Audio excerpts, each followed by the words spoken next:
Come on, get me on. There we go. All right. Welcome to the Tony Gomez Show. We're coming at you live tonight.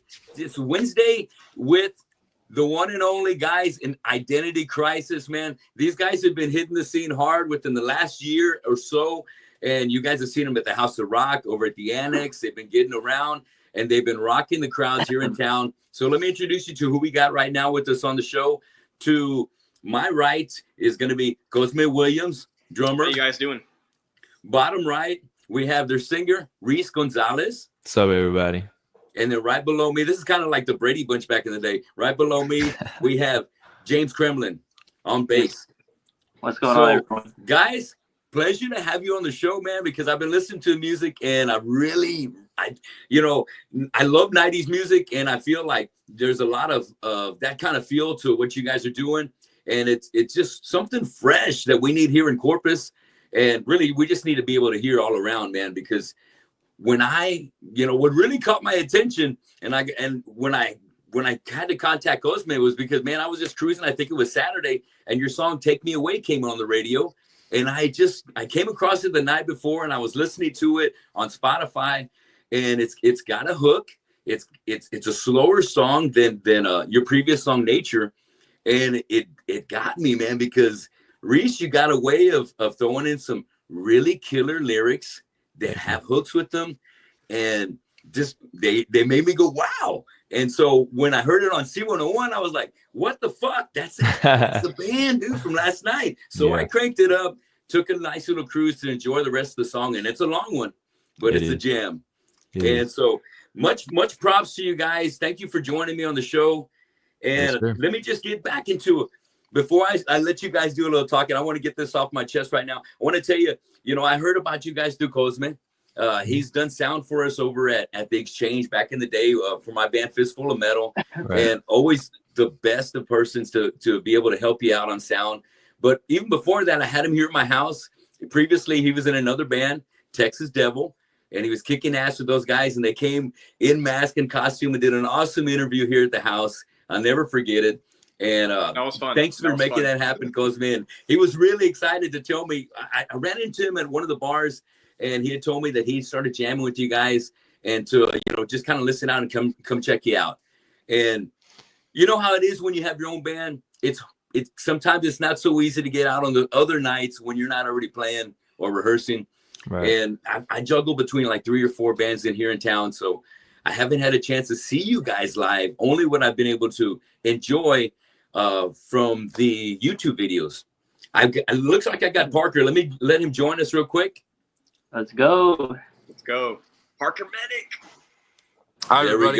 There we go. Parker, welcome to the show. Glad to be here. I'm sorry I'm a little late. It's all good, man. It's all good. If you wouldn't mind, see if you can turn your device so we can go like to a portrait and we can kind of fill in. There we go. Awesome, man. All right. In hindsight, on another note, Parker, you go to Texas A&M? I do, yeah. I've been to your Facebook. That's a killer photo you got of you right there on by the way. But I also work at Texas A&M. I manage the Panda Express over there. So I've been trying to see if I was going to catch you and say, hey, what's up, dude? I see your band. I've heard your band, but I haven't seen you yet. So I'm going to be looking out for you there at the university. Dude, I love the Panda on campus. They always load up my plate. We need to come out with the Identity Crisis meal at Panda. Make it happen, dude. That'd be killer. It's gonna be chow mein, fried rice. That'll be like our hidden menu right there, dude. A secret menu.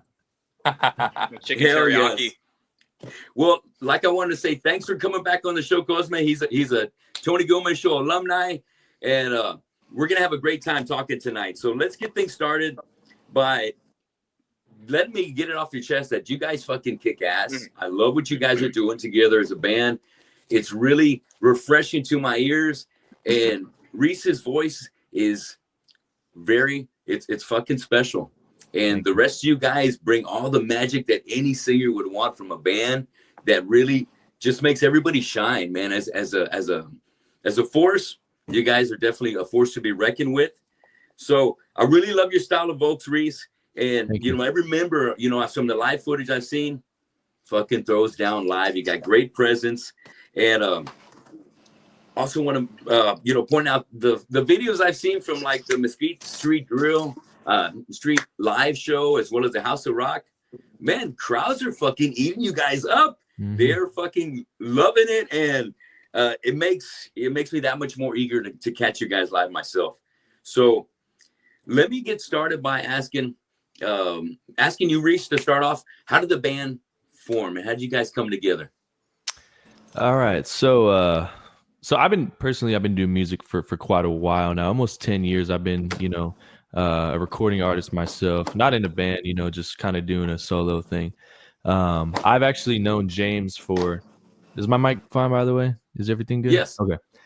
Sorry. Anyways, I've actually known James for quite a while now. James has been my best friend since, like, I would say junior year of high school. When I met James, I would say for the first, 3 or 4 years, he had never even touched an instrument. He was a soccer player. He played, at the time, high school soccer. Then he went and did college and then semi-pro and whatnot. Anyways, I remember, me and James are super, super close. So I'm always at his house talking to his dad, Frank, his mom, Shanna. They're like my second parents pretty much, And I would always show them my music and be like, hey, check out my music They're or awesome. and whatnot. And Frank always said, man, because it wasn't rock music, some of it was kind of more, hip hop pop-esque. And he said, man, I don't really care for that genre, to be honest, but you have a great voice. You should try getting a band behind you. You should try, this with instruments. And, me being young and stubborn, I was kind of like, nah, man, what are you talking about? Whatever, but eventually I grew up a little bit, and, rock has always played a huge part of my life. I mean, my dad, I grew up on, Pearl Jam, Van Halen, Metallica, Kiss, you name it, Michael Jackson, Queen, all Guns N' Roses, everything. Right. So, it got to a point where, I did actually pick up the guitar. I decided that, I was going through a breakup at the time, and I didn't really know what direction to go in life. And I was like, I want to try to play live music. So I got with a buddy. His name's Isaac Sanchez. We tried forming a band. Didn't really work out. He actually does sound for Braxton Keith now. I don't know if you're familiar with him, but yes, yeah. Yeah, so very cool. Isaac Sanchez, shout out Isaac. Isaac Sanchez. Anyway, so we tried to get that going. Didn't really work out. We kind of just went our separate ways. And then James started playing guitar around the same time I did. And then one day, James went to class. I guess it was music class. Let James tell the story. Me and Parker had music class, and I was making my own music. So I was all like thinking, like, I remember thinking in my head, like, if I could find a guitar player to like play for me, and because me and Reece were both doing our separate thing. Like, I was making music, he was making music. We would go to open mics. Yeah. So I would always write music in the music room at school. There's like these little rooms or whatever. So I'd bring my guitar to class, and immediately after class, I'd go to those rooms and write and play guitar. And me and Parker, we had class. We didn't realize that we didn't have class that day. We both showed up, and we're sitting in an empty room, like, is this dude gonna show up, or is anyone like? Then we realized we didn't have class. It got canceled. All right. He was like, let me play your guitar. So I let him play, and he was just ripping it like hard, like way better than me. And I'm like, damn. And I was like, that's the guy I need to get behind me, this and that. And then I guess, long story short, we went to open mics, me, Parker, and then Reece was there too. We met this drummer, which was not Cosme. It was a different guy. Ended up, getting him out of the band for other reasons. And let me barge in real quick. So fell into place, I guess. Yeah, so we all kind of met in one spot at our open mic for the first time when we were all in one spot. This is me, Parker, James, and Max, right? We all said, okay, we're gonna go to a practice room in Temu CC and just see what happens. We got in a room together. We didn't even know these guys hadn't even heard me sing one word. I'd never seen Parker play the guitar. Well, James had, but James had. Parker and Max. There, was he? Who's that? Was Isaac there? No. It was just us four. That was like the third time I think we jammed. Isaac came just to hang out. So yeah, we were all in a room together at Temu CC, and we didn't even know who was gonna play what our roles were gonna be. And then James It was pretty hadn't even. obvious for some of us, like Reece. You know, he could sing. James, we didn't really know at the time, but Disrespecting me. But I mean, everything worked out the way it was supposed to. I mean, we all kind of picked up on our roles. Like Parker said, obviously some of us, you know, was a little more obvious.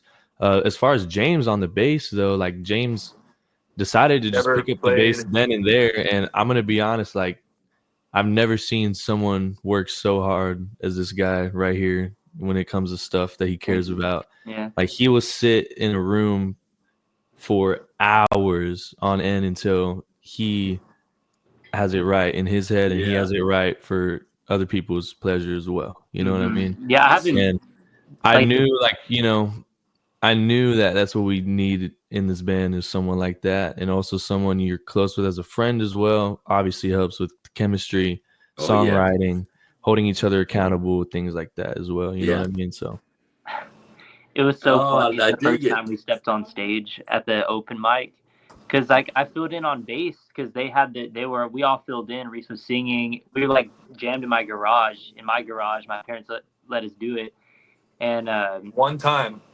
one time, yeah, One time, yeah. and so hot in there. I was playing. I filled in on the bass, and you know. They were like, let's play an open mic. So like not even a week of me, like I never played a bass, and it's different. I came from guitar. I could play guitar a little bit. So that's how I did it, you know. But like a week. It was all out of necessity.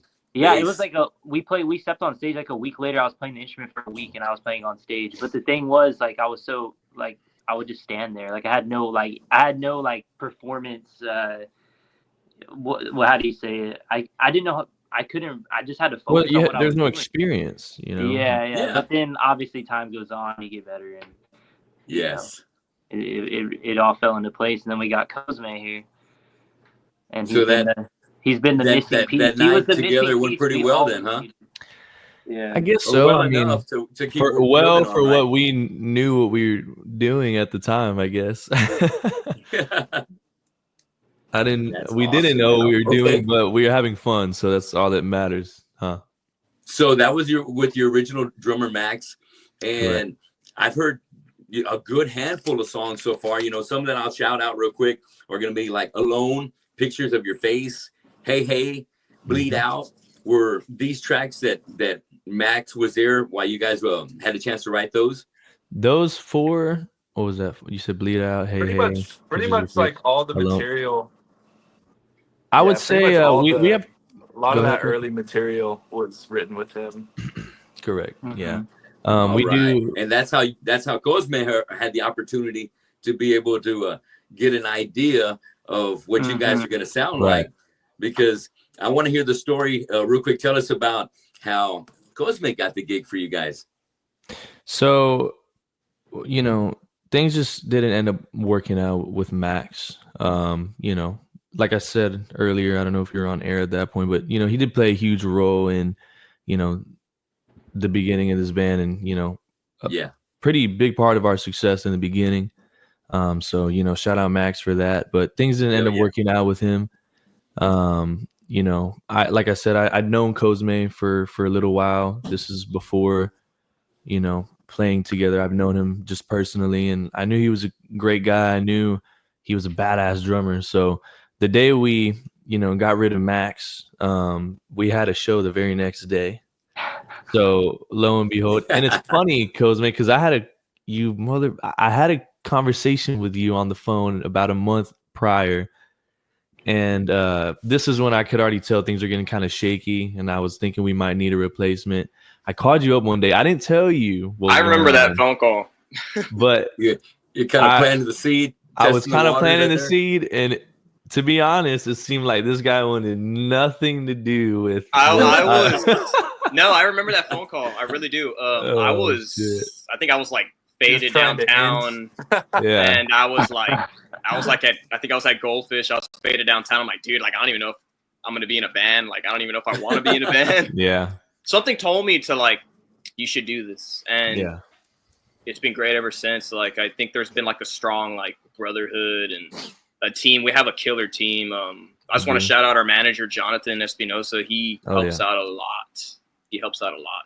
Oh, I can imagine. That's great, man. You need somebody else like that to support you guys to make moves while you guys are concentrating on the music. Yep. That's great. Shout out, Jonathan. So shout out, John.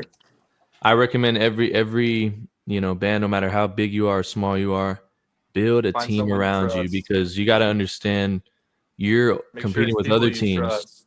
You're competing with other teams out here, and it's just always easier when you have people around you, and like Parker said, people that you trust, and that'll help you go a long way.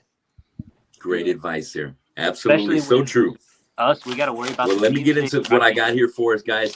Next, I wanted to ask you about, what were the previous bands that you guys were in? Start with Cosme. We'll start with you. I'll start. Okay. So every band I've played in has been an experience. And honestly, I'm glad that I've experienced being in groups, multiple groups, and learning how musicians are, how they play, what influenced them.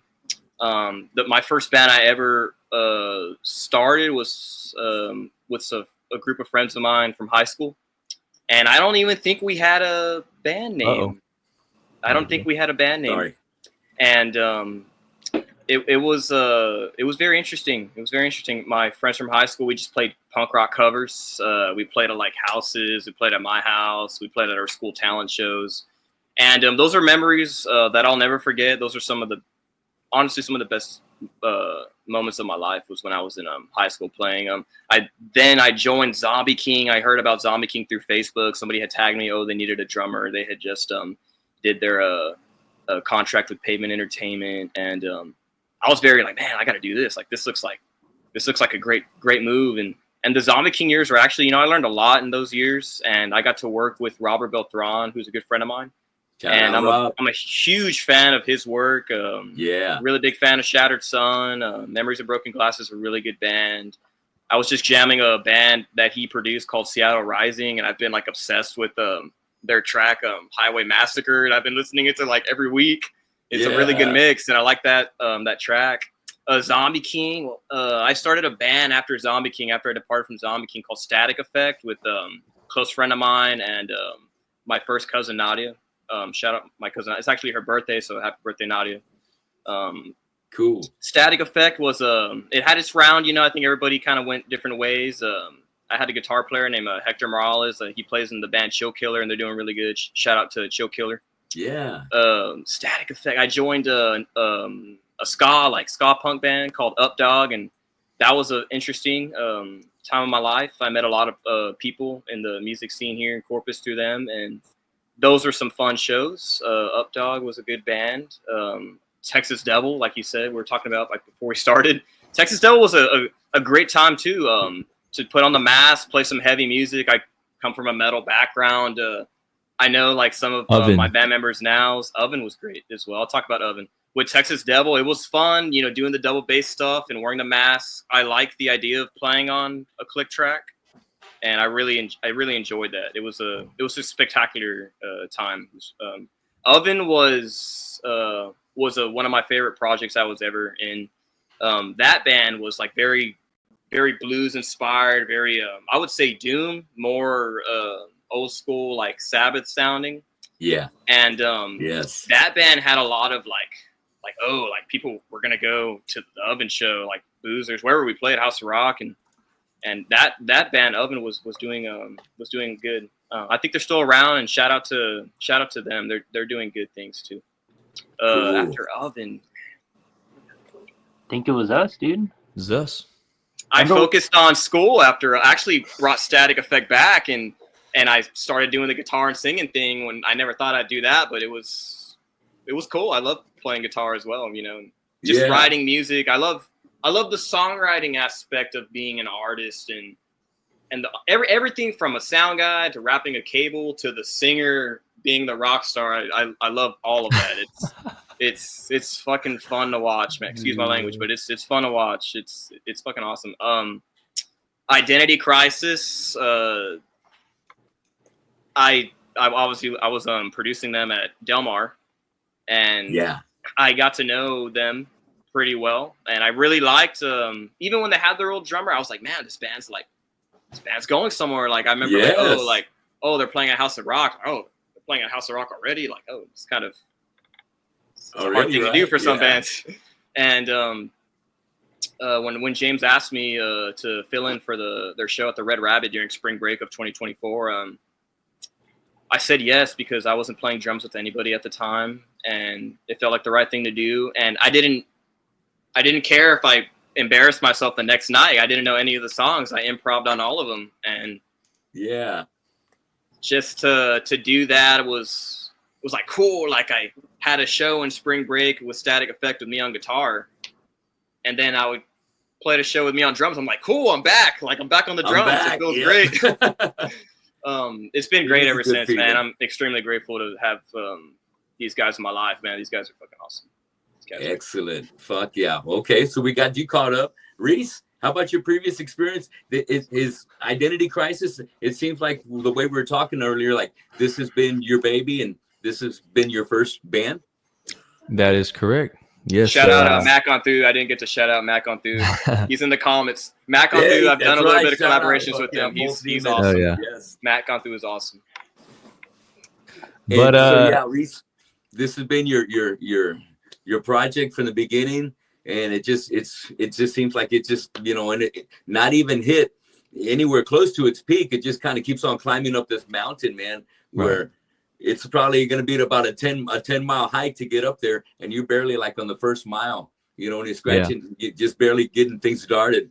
Because just hearing from what the music I've seen you guys put out live that hasn't even been recorded yet is going to be a hell of a package whenever you get it all together. The couple of songs you have recorded, real quick, before we get off, and I want to get to you, James, so you can tell me as well. Where did y'all record those songs at? So we track everything at Cosme's studio. Shout out Washroom Studios. So everything that we've released up to this point, we have tracked at Cosme's studio. I'll track vocals here in my own space because I have certain gear that I like to use with my vocals and preamps and whatnot. But everything's pretty much tracked at Cosme's. Then we take it to Kinder. Shout out Kinder. He's a badass producer from Corpus, but he's been out. He's lived in LA. Now he's living in Austin. But he has done our first two singles, and he also mixed our third single, which is going to be releasing very soon. Okay, cool. I was going to ask you about that, but let's get back to James. James, how about previously? Was this your baby, just like Reece? Because you guys came along, started this from That's why scratch. It blows my mind how far it's came. Like I feel so blessed to just be. This is the first band that I've ever been in. I mean, obviously, me and Reece, we made, especially Reece. Reece's been at it for a long time with his solo music, And before this, for about like a year or year and a half, I was making.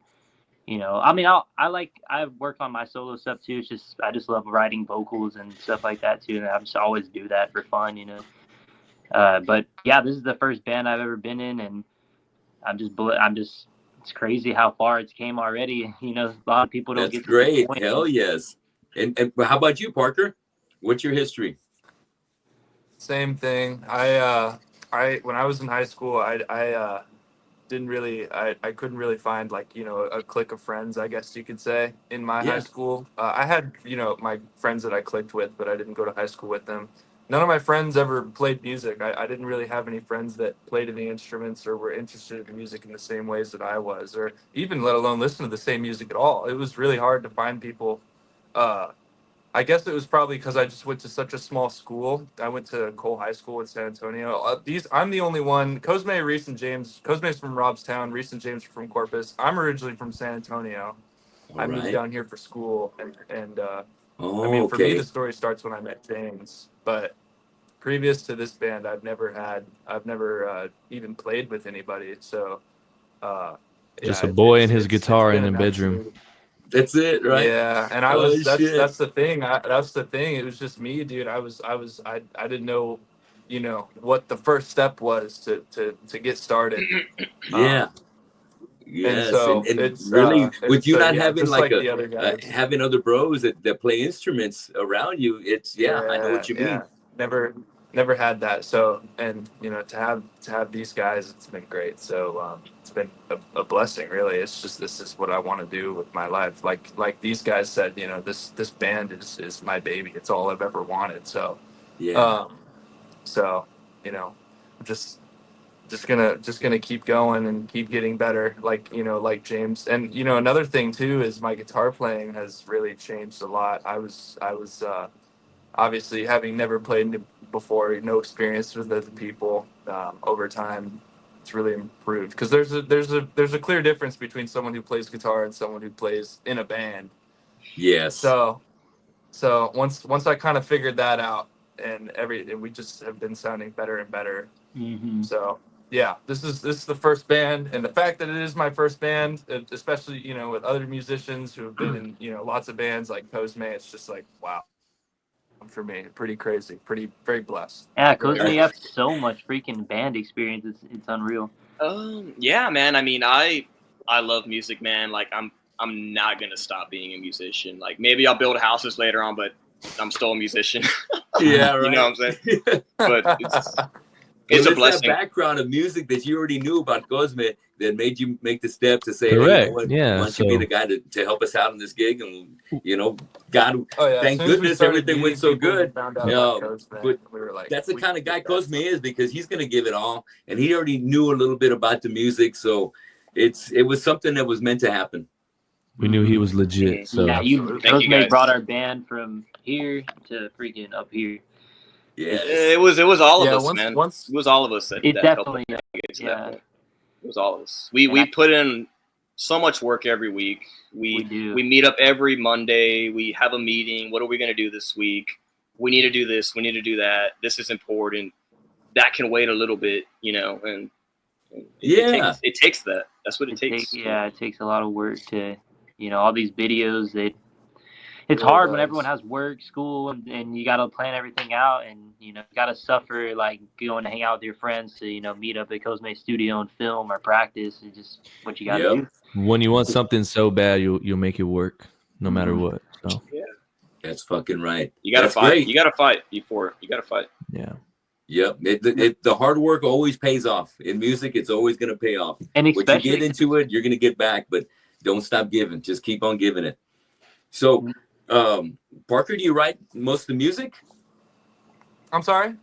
Are you writing most of the music?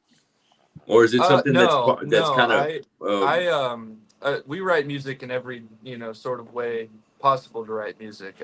Normally what happens is, you know, I'll come forward with a riff, or James will come forward with a riff, or even Cosme. Cosme's brought up some awesome riffs that we... Hey, Reece, too. Don't sleep. Parker might write a drum part. Parker might write a drum part. Or James. And I'm like, damn, I didn't think of that. James might help me write a guitar solo. Or, you know, it's one of those things. And, you know, I'm sorry, I didn't mean to leave out you, Reece. Reece will come, you know, obviously bring material forth as well. And as for the lyrics, I think that's Reece. Me, James, and Cosme will start jamming on a track, and if we think it's good, we'll figure it out, get a basic structure, record it on our phone, and send it to Reece, and then he'll go from there. Reece kills it every time. Reece kills it every time, man. Every time, It's a fucking fact. And it's funny because we all play a part. Like let's say, you know, the song "Hey Hey." You said you must have saw it maybe on our YouTube or something. But that guitar riff, I originally wrote that. And then I came to Parker and I was like, I'm having trouble writing a good bass line. And he wrote the bass line. So he's basically playing what I made and I'm playing what he made. Yeah. So it's like we work together ultimately. You know, all our songs are just working together. Like, well, I think someone wrote something better musically. I like to approach the song like, what's the best drum part for this song? Because I'll write the drum part on the computer first, or I'll play it on the kid, or I'll write it on the computer. And I'm always like, well, what's the best part for the song? Like, we could do this fill or that fill, or we could do a group like this. The kick drum can go this way or that way, and it takes a lot. And then it all like, oh, well, James is like, which way is it gonna go? The bass line's gonna have to match that. And we'll get stuck. Hey, we'll go through it. We'll plow through it. We'll have a song. Is your boss, James. I like hearing that collective effort like that. It doesn't happen very often. I can tell you from my own previous experience. Let me just put it out. I just want me, the drummer, and the guitar writer. That's it. I don't want it. It makes it so much easier for me in my history. But I'm in a metal band, you know, and so it's like, hey, I got the drummer, I got the guitar player. He wrote the shit. I'm gonna ad lib on some vocals and see what starts feeling right as we start going through this. But I did a lot of the producing and the arrangement of it. So, you know, they come up with it. I started deciding how long parts are gonna be and what are the places we can go with it. And it was always something good that worked with me for like 20 years and 10 years in Integrity and 10 years in Killamora. But I don't have that luxury anymore. As things change and you get into other bands, you know, there's going to be different things going on, a different kind of democracy when it comes to writing. Yep. So I like where you guys are coming from, man, because you guys are being able to take from each other's resources and really just, there's no holds bound. You know, everybody gets Cosme's writing guitar. I even see Reece playing guitar live and stuff. So, you know, everybody knows a little bit about everything. So bringing that all to the table just makes it that much of a rocking force, and why everything just keeps on clicking and coming together so well. So I wanted definitely. I'm glad you told me about Reece getting all the lyrics together, and lyrically, let's see, am I getting to that point yet?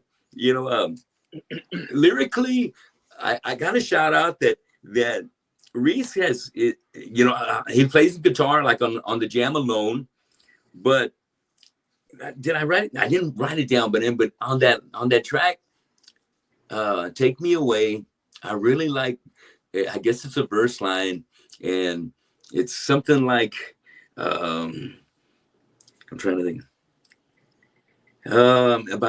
Help me out here, Reece. It starts off with something about her innocence. Take me away from your innocence. If it does exist, it is still yet to appear. Oh, it's beautiful, dude. It's fucking beautiful. The songs in a little bit 6/8 more on the second time around. Yeah. Oh, and then there's another part on that too, where you do something that kind of reminds me of. I already know what he's gonna say. The vocal run in that song from Shrek that I love, Hallelujah. I thought you were gonna say "Hey There, Delilah," because people say "Hey There, Delilah."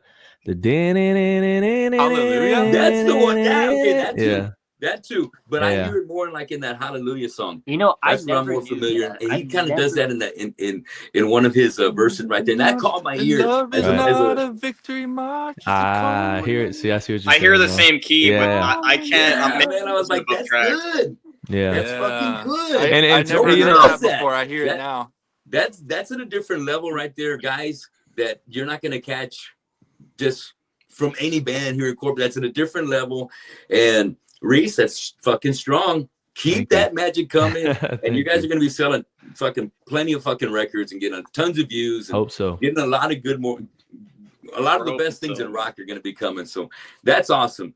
So, is there gonna be more singles, or is there full length coming up pretty soon? So, I don't know how much to say here. We are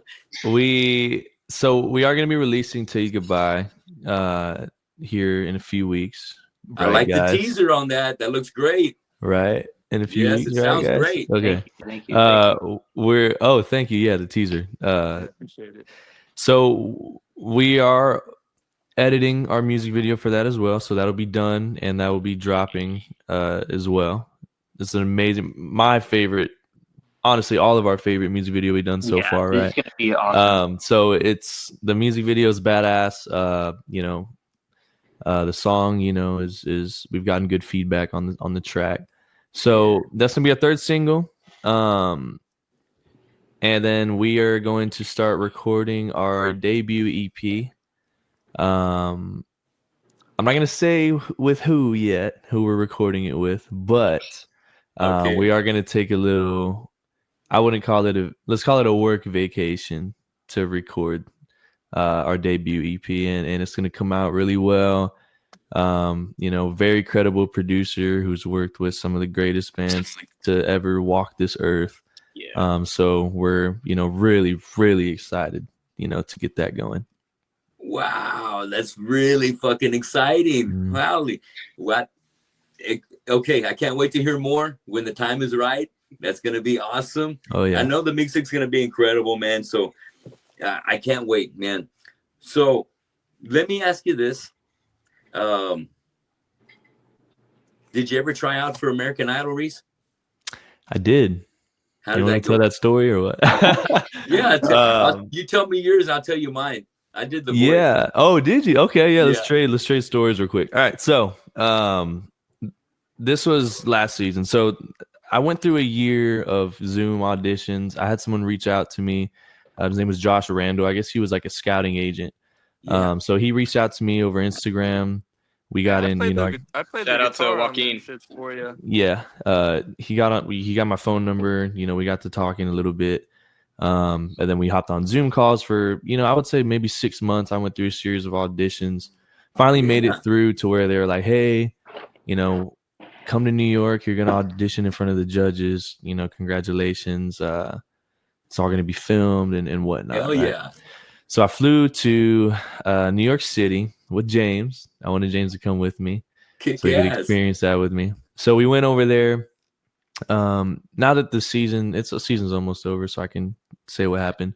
So I went in there and it was a great experience. I enjoyed, you know, seeing that side of the industry because I had never been around something like that before, right? Yeah. It was cool. I met a lot of really nice, great people. You know, and so I went there. I sang Plush. So I was either gonna do Plush. Down in a Hole or Cool. Plush. So I went in. You know, they do like little rehearsals before your auditions and whatnot.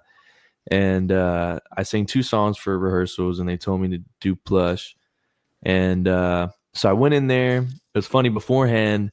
You know, I'm talking to Ryan Seacrest, and I was messing around. You know, I was a little nervous, of course. So I told James, I was like, I'm gonna just start doing push-ups like as a warm-up, right? I guess the producers heard me and they're like, 2 push-ups, like we're gonna get on camera. So I started doing freaking push-ups. Yeah. And then they were like, when Ryan Seacrest comes to talk to you, you're gonna tell him the way you warm up is doing push-ups, okay? So Ryan Seacrest comes up, hey man, how do you warm up? Oh, push-ups. So then me and Ryan Seacrest have a push-up competition there. He beat me, by the way. You, Ryan Seacrest, you're in good shape, man. Keep it up. Anyways, I go into the audition room. That's crazy. Ryan Seacrest comes in with me to the audition room and tells Carrie Underwood, Luke Bryan, and Lionel Richie that I warm up with push-ups. So now me, Ryan Seacrest, and Luke Bryan are in a push-up competition. And Luke dropped first, and then I dropped, and then Ryan beat us again. No shit. Okay. Yeah. Anyways, I was in there. Man, I was super nervous. I'm not gonna lie. I mean, that's obviously a big moment. Yeah. You know, that could go. You know, things could really go if you decide to take that route. But I went in there. I sang Plush. And I got 2 no's and a yes.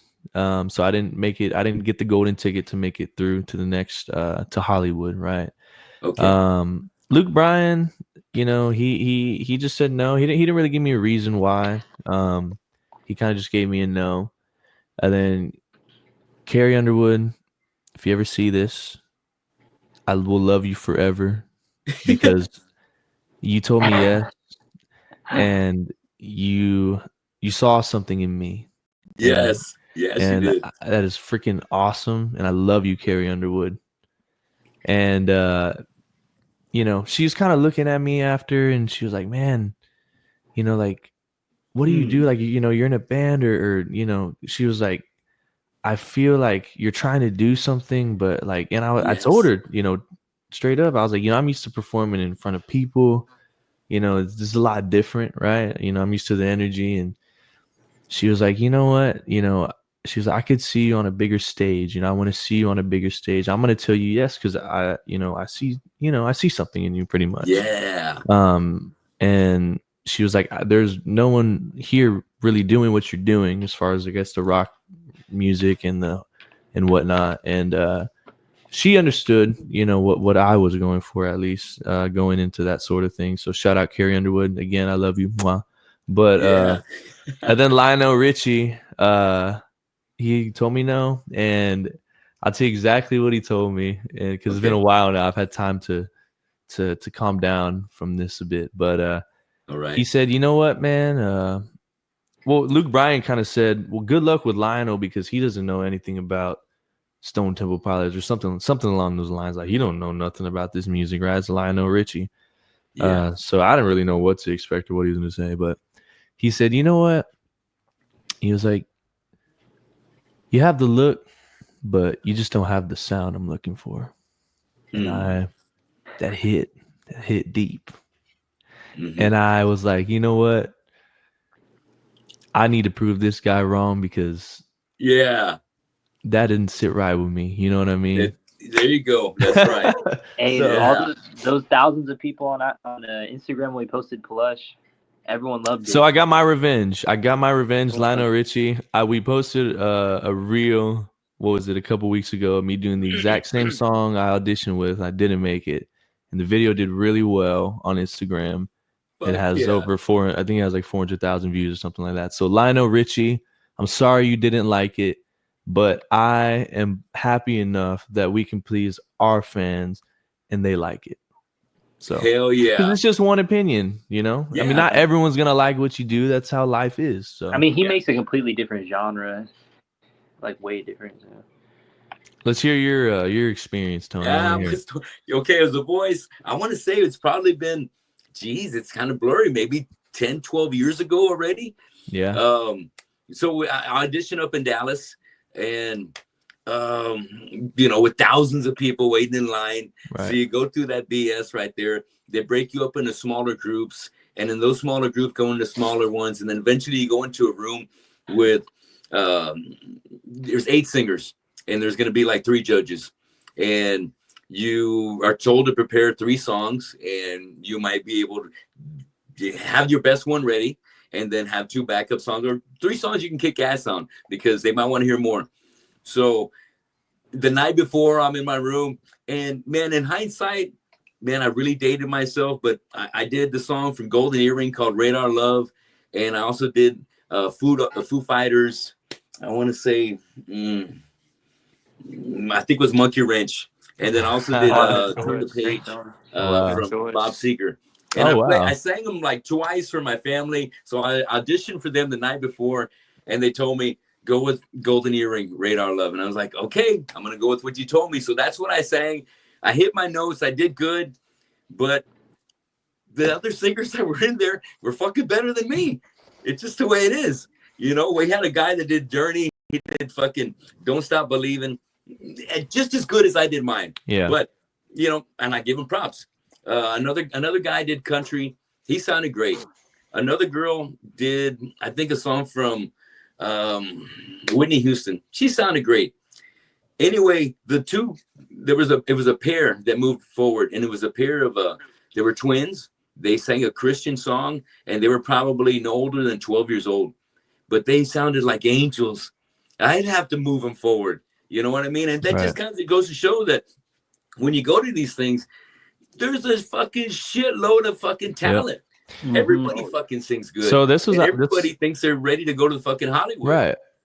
So Tony, that's what I was gonna mention, that, with these sort of shows or The Voice, American Idol, those sort of things.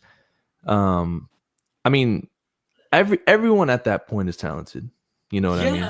I mean, you have a lot of them have bands already, right? I mean, everyone. I to say that someone's not talented, or to say that you weren't talented because you didn't make it to the next round or whatnot, right. That's ridiculous. Because everyone there is talented, right? Yeah.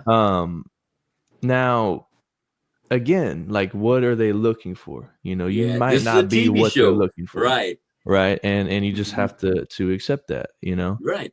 And at the end of the day, more than just a voice, more than a pretty face. They want a lot more going on. And if you got a great background and story to sell with it, you got a lot more. And everything, again, like everything is opinionated. Sure. So music is all opinion based. I mean, for example, I love Axl Rose. People hate Axl Rose. They think he's terrible. It's all like, so who's really right and who's wrong? At the end of the day, everyone has their own opinion. And that's just how it is. Yes. And thank you for sharing that story with me, Reece. I definitely want to ask that. So Nature has got a shitload of fucking listens too, man. That's a fucking banger.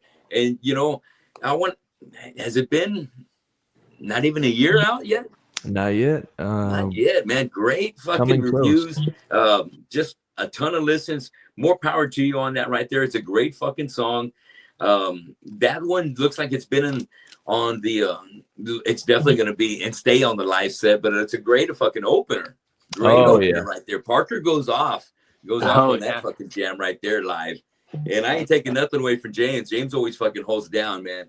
And but Parker looks like a natural. You guys look like the guys out of like Almost Famous, man, that have been on fucking the road doing all these tours and just rocking the fucking stage.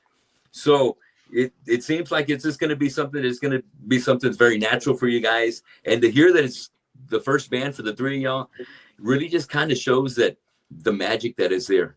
You know, sometimes guys don't need to be in one band before they get anything right. There's sometimes you get fucking lucky, and you're with, just like you and Reece James have been, you know, close friends for a long time.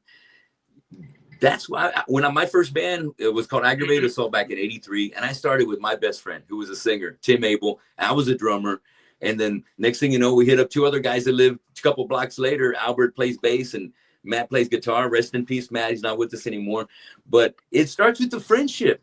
And sometimes after you've been in two or three bands like me and Cosme has, it ends up becoming more of a business sometimes when you've done that, because it's like, hey, we already got gigs coming up. I need a drummer. Really, singers are hard to replace. But drummers, guitar players, you can get somebody to sit in, a bass player, somebody, a friend. But having that bond of brotherhood and coming in a band at the beginning together like this is kind of like a fairy tale story, a rock and roll fairy tale. James and Parker, tell them how Parker, you lived in the room with James for the summer. Tell them that story. How you guys only knew each other for like a week. Yeah. you got to know him really. Dude, that was weird. Close and personal, Parker. James and I met. We didn't really click right away, but we started hanging out a lot more once I realized that he was really serious about what he was doing. And because James, when I met him, James no Reece, and James was I didn't know anybody. I didn't know anybody in the Corpus music scene. And James had just started playing guitar. He just started writing songs, and he was so fresh, and it was so raw, and that's when I realized. So I started hanging out with him more. I had like a little bit of recording equipment, and James really wanted to record his music, so he and I kind of messed around with that for a little bit. Ended up going to his house and meeting his parents, and I was a little, not intimidated, but you know, when you're meeting someone's parents, you kind of want to present yourself as a good boy. Yeah. You had to be Frank. Yeah, a good boy. James's dad. Frank. Yes. And then I meet his parents. I meet his parents, and his fucking dad, Frank's like, "You want a beer?" So I realized very quickly that James's family they're very laid back people, and they're amazing people. And Frank Frank's told me, he's like, because I told him we were, what were we doing? Remember we were jamming in the office, and Reece, you were on the. We were drinking. Yeah, you were just shredding. We were just watching. Reece, you were on the Guitar Hero microphone. And we were just having a good time, hanging out. I was playing guitar, and Frank said to me, he said, "Dude, screw San Antonio," because my plan was to go back to San Antonio for the summer because school was over, and I was gonna go work a job. But Frank convinced me. He was like, "Man, screw San Antonio, just stay here." And I'm like, "Where?" And he's like, "You can stay in James's room." Thank God for alcohol. Thank God for alcohol. Yeah, thank for God. Frank saying that. Giving Frank the courage to say that. Yeah, because seriously, that really just came out of nowhere. And you know what's funny about it is Frank told me later on he wasn't even serious. He saw like my shit, that I loaded my shit into the garage and I was moving all my stuff in, and he was like, "Well, I guess he's moving in." Yeah, my mom was like, "What if he kills us?" Your mom was all, like, we don't know this guy. And I thought it would be a mess just because I didn't even have a bedroom. I was sleeping on their futon. But the Kremlins are great. They're so great. But it turned out to be at the time the best thing that ever happened to me, because That's great, dude. I was I moved in, and I, you know, surrounded by people that loved what I was doing. So Yeah. Yeah, it was amazing. But yeah, that's a super weird story. He wanted me to move in after upon Uh-huh. first meeting him. Literally, never met him. That's I just rock go and to roll, So that's man. Hell amazing. yeah. Your take dad, the risk. Yeah, your that's dad rock was and onto roll. something, man. He you know, Yeah. he Frank, was dude. the kind of like that catalyst that just kind of one step led to another. Without that Yeah, my move, dad really we like. wouldn't be here. I mean, honestly, I had no interest in the bass when I first started. Like, I just played it because, I mean, what else was I gonna do? So I played it, and now I'm just in love with it. Now I play. Yeah. I'm taking lessons now. Like, And I'm just playing every day, grind. Like, I love it. You know. It is so fucking cool. I It's didn't get badass. good at it, but during COVID, I bought a bass and I started learning to play at home. And oh man, it was so cool. I wanted to fucking get better and I be know. able I to love sing it. and play bass at the same time, It's a man. I want lot to be different like than the Lemmy. guitar, man. It is It's a a lot lot different different than the guitar. You can play it like a Dude. guitar, but it's a lot different. It's a lot Yeah. different. if you But can it's play, so if you can play the fulfilling. guitar, you can play the guitar. You can play bass. You Yeah, can. yeah, I feel it. Well, kind of. A little That's bit. that's Right, You I can. feel That's you're a right. bold that's statement. controversial. That's a bold It's statement. controversial. Yeah. Well, no, look, it depends on what standpoint. If you're like, obviously, you know, there's bass players that are renowned for, you know, playing the bass for what it is and not just playing it like a guitar. But for the Aha. you know, the time Well, being, if you're just trying to get some stuff done, then well, the you can purpose play the bass. purpose of a bass on a song is completely different than the purpose of Yeah. a guitar on a song. I mean, So when it comes to Yes. songwriting, there's a Exactly, but huge you difference. get my point. Yeah. Right. and it's funny. You got it down, James. All the hard work is paying off. It's making it easy for you now. Yeah. No. Now it's like I don't even have to really. I don't even have to think about it when I'm on stage. Played these songs so much, like, you know, I can Yeah. add little new licks in there, and like I'm excited for this EP because I've really been working on like adding like, you know, licks that are like memorable and stuff, and like making it fit the song a lot better. And I feel like, you know, when we drop this EP, that's gonna be like my personal proudest work on the bass that I've done. So Yes. That's awesome, man. Exciting. Hell yeah. That Same with comfort me level for right there is guitar. there. You're starting to master your I think instrument that's there. the Hell same yes. for all of us. Feeling with great. this EP. Yeah. Well, let me ask you this. Let me go around and starting with Parker. Parker, tell me, was there somebody that maybe inspired you to start picking up the axe? Maybe a mentor, maybe It was my a dad. guitar hero, or He no, I never played Guitar Hero. It was my dad. My dad, he's the one who put me on to all the music that I love, and he had an old guitar in the closet when I was, how old was I? Probably 13. It was when COVID hit, 2018, something like that. But he had a guitar, and he noticed that I was taking my interest in music was continuing to grow. So he had it restrung, and I started to learn. So it was my dad. My dad was the one who got me started and encouraged me to start playing.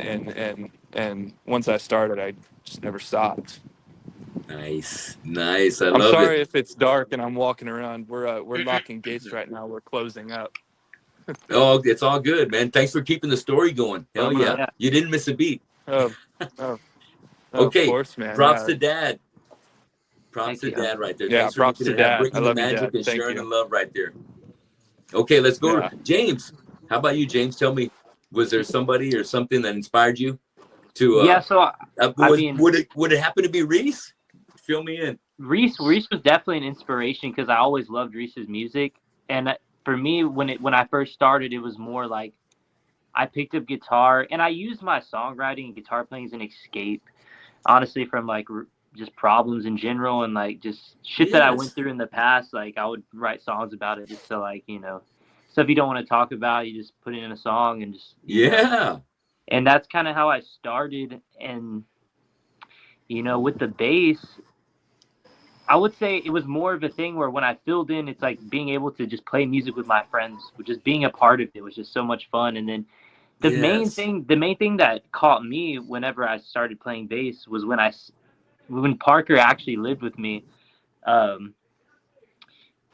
I learned that like we're trying to learn covers so we could like build up music to play at bars and stuff. And I learned this song called Plush. I mean, Plush. Reece sang it at the thing. Yeah. And that bass line is really hard, especially when you haven't been playing for a long time. But I sat and I learned it all the way through, and I like, damn. So these are the possibilities on the bass. That was the real first bass line where it wasn't like because some bass lines really opened the doors for you. Yeah, Plush really opened the doors where it's like, damn, this is crazy. There's a lot of possibilities. Shout out Robert DeLeo. Yeah, probably my inspiration on the bass right now. I love Robert DeLeo from SCP. That's cool. Like sometimes learning other people's covers, I feel like it makes you a better musician. It does, because it just, absolutely. You're learning a hit. You know what I mean? It's something that's already been proven. It's a great song. You love it enough that you're going to bother learning it. And so getting that knowledge under your belt of those progressions and that formula, exactly, and it just builds off of your own experiences. It makes you that much stronger. I was learning Ramble On by Led Zeppelin.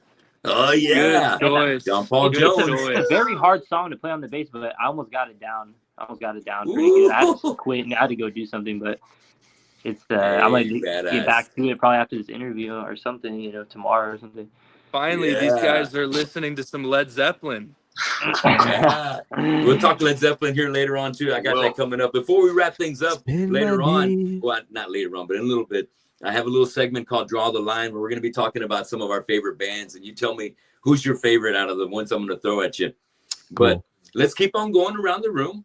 Reece, share me your inspiration or man. Obviously, everyone says how similar I sound to Eddie Vedder. Pearl Jam was a huge part of my life. Growing up, Pearl Jam is my dad's favorite band, so that's really a lot of what I heard. What I heard growing up. Have you seen them? I've seen them 3 times, and I'm going to see them a fourth time on the first album at Lollapalooza. No shit, man. Hell yeah, I was there, man. That was a fucking badass show. So it was great. Yeah, and for the record, love Pearl Jam myself. Love them. Oh, they're amazing, and live they're even better. Live, it's ridiculous. Yes. Even now when they're right. It was 92, right? Yeah. Yes. First album, yeah. So and for the record, the whole Eddie Vedder thing. That is a huge compliment to me because I love Eddie Vedder, but I don't want anyone to think I'm trying to impersonate him. That's just how my voice sounds, man. That's just how I naturally sound, I just happen to have a similar vocal range and similar tone, but I'm grateful because he's one of my favorites. So it's cool hearing that. Thing. You know what that's I mean? Fucking right. Hell yeah. If anybody, but yeah, I mean, a great one. So my dad, growing up introduced me to so much great music, man. I mean, I remember being a kid looking at the computer and seeing freaking Gene Simmons and Ace Frehley and Paul Stanley and Peter Criss, and like as a kid you're like, man, like I want that to be me. You don't know how that's gonna happen, but you want it. You just think it's so cool. It's funny. I actually have in second grade. I don't know how old you are in second grade. Like what, 5, 6 years old maybe. There's a paper. I'll try to find it. I actually want to show the guys. I don't think they've ever seen it, but there's they asked the whole class, the whole second grade class, what do you want to be when you grow up, right? All right. So everyone's like doctor, firefighter, lawyer, all this. And then second grade, me put rock star. Yeah. I don't know what I don't know what the hell got into me or what I was thinking, but yeah, it was just my dad, man. I mean, just exposing me to so many great musicians. And then as I got older, obviously I branched off, started listening to my own stuff. I love rap music. There's guys like Lil Uzi Vert, an artist who's always been one of my favorites. You got guys like Juice WRLD, all sorts of rappers, rock stars, just the embodiment. And I think music is a lot deeper than I think music also has to do. I have personal connections to musicians, even though you've never met them, if that makes sense. Yes. So yes. It feels like some songs like speaking to you. Right. So it's for real. To feel that, and then obviously, with what we're doing now, to be able to hopefully do that for other people as well is a blessing. Yeah. But yes, I would say, inspiration wise, my father and countless bands. I couldn't even name all of them, to be honest. but we'll put Eddie at the top. That's my guy. Yeah. Hey, let me ask you real quick. What's your jam from Eddie Vedder? What's my jam? What's your favorite one? Eddie Vedder from Pearl Jam. Man, all of them. Jeez, man. For me, it's Release. Given to Fly. Release. Given to Fly is wow. Better, man. You want me to tell you something, Tony? Yeah. That might be the either Given to Fly or Yellow Love Better. Those two songs are probably the earliest songs I remember ever, like being on this earth. Those are probably the two. Wow. Yes. And I freaking love the lyric in that song, man. It's so great. Oh, me too, man. It's as a floated musician, back down because you wanted his like chair. that. Oh man. Oh, you're giving a fly, and you want that for your kid. You know what you want? You want him to fucking get out there and fucking conquer and rule and fucking live and fucking fly. Oh man, it's a powerful song. I love to sing that. So whenever it's on my crashing like a fist to the jaw. It comes on at work, and you know, if you're working with me, you're gonna hear me singing. Yeah. So it goes to the territory. But my favorite, I want to work with you, Cosme. Tell me, what was inspired to either get on the kid or maybe the axe, because you're multi-talented. What was the first thing? I'll talk about the drum set first, and then I'll talk about the guitar influence. So with the drum kit, there was a drum kit that belonged to my aunt when she was a teenager at my grandma's house. And I spent a lot of time at my grandma's house when I was younger. And something just was like, man, like the drum kit it was like, I don't know, there was some connection to it. It was a subconscious connection. It wasn't like I want to be a drummer, but it's like I was like guided to be a drummer. So it was like the drum set kind of chose me. And my dad, like when I was a young kid, he had showed me Crazy Train, and I was like, fuck, like this sounds so. I was obsessed with Thomas the Train when I was a kid, so he showed me Crazy Train, and I'm like, man, like, and like listening to it now, and when I listened to it when I was a teenager, like it's totally different when I listened to it when I was like 4 years old. When I was 4 years old, I'm like, the hell is this? This is like balls blazing, like amazing guitar solo, drum beat, bass, like. I didn't have an ear for bass back then. I would say like I only had an ear for like high and high mids, like, and maybe drums. But now I'm a musician. I can hear like, oh, the bass line sounds good. The guitar work, you know. My first ever drummer I probably saw was like Bonham. Yeah, I can hear you. Okay. Bonham. They showed me Bonham. My aunt and her ex-husband, they had showed me John Bonham, Moby Dick. They're like, this guy right here, this guy, and I'm thinking like, who the, like I'm thinking to my aunt and her husband, I'm like, who are y'all, like, to showing me this? Like, I don't even know what this is. Like Moby Dick, like, why is it called Moby Dick? Honestly, but you're reading into that shit too much. Yeah, it was good, man. It was to have the drum set around always. It was like. It was always there was always something to do, and it was like it was definitely I was definitely guided to be a drummer, definitely a musician. Guitar, I jammed with so many guitar players to the point, and ran sound for so many bands, and saw everybody play differently, that I was like, I can do that. It's fun. I mean, I play guitar mainly for songwriting and like my own personal fulfillment. Yeah. But oh man, I love so many. And now that I'm more mature as an artist and a musician, like I love so many different types of guitar players. A random one I'll just throw out there, like Tim Henson. Like I'm not the biggest Tim Henson fan, but Tim Henson can shred. Go back to Randy Friedman. We all know your favorite, Cosme. I'm a huge Marty Freeman fan. I'm a huge Avenged Sevenfold fan. Oh yes, Sinister Gates is the shit. Those are all killers right there. All right, gentlemen, I love all that. Okay, let's get back to Parker. You still with me, Parker? Yes, sir. Parker, what's your first concert? My first concert ever was Foo Fighters. Oh, no shit. Oh, in San Antonio.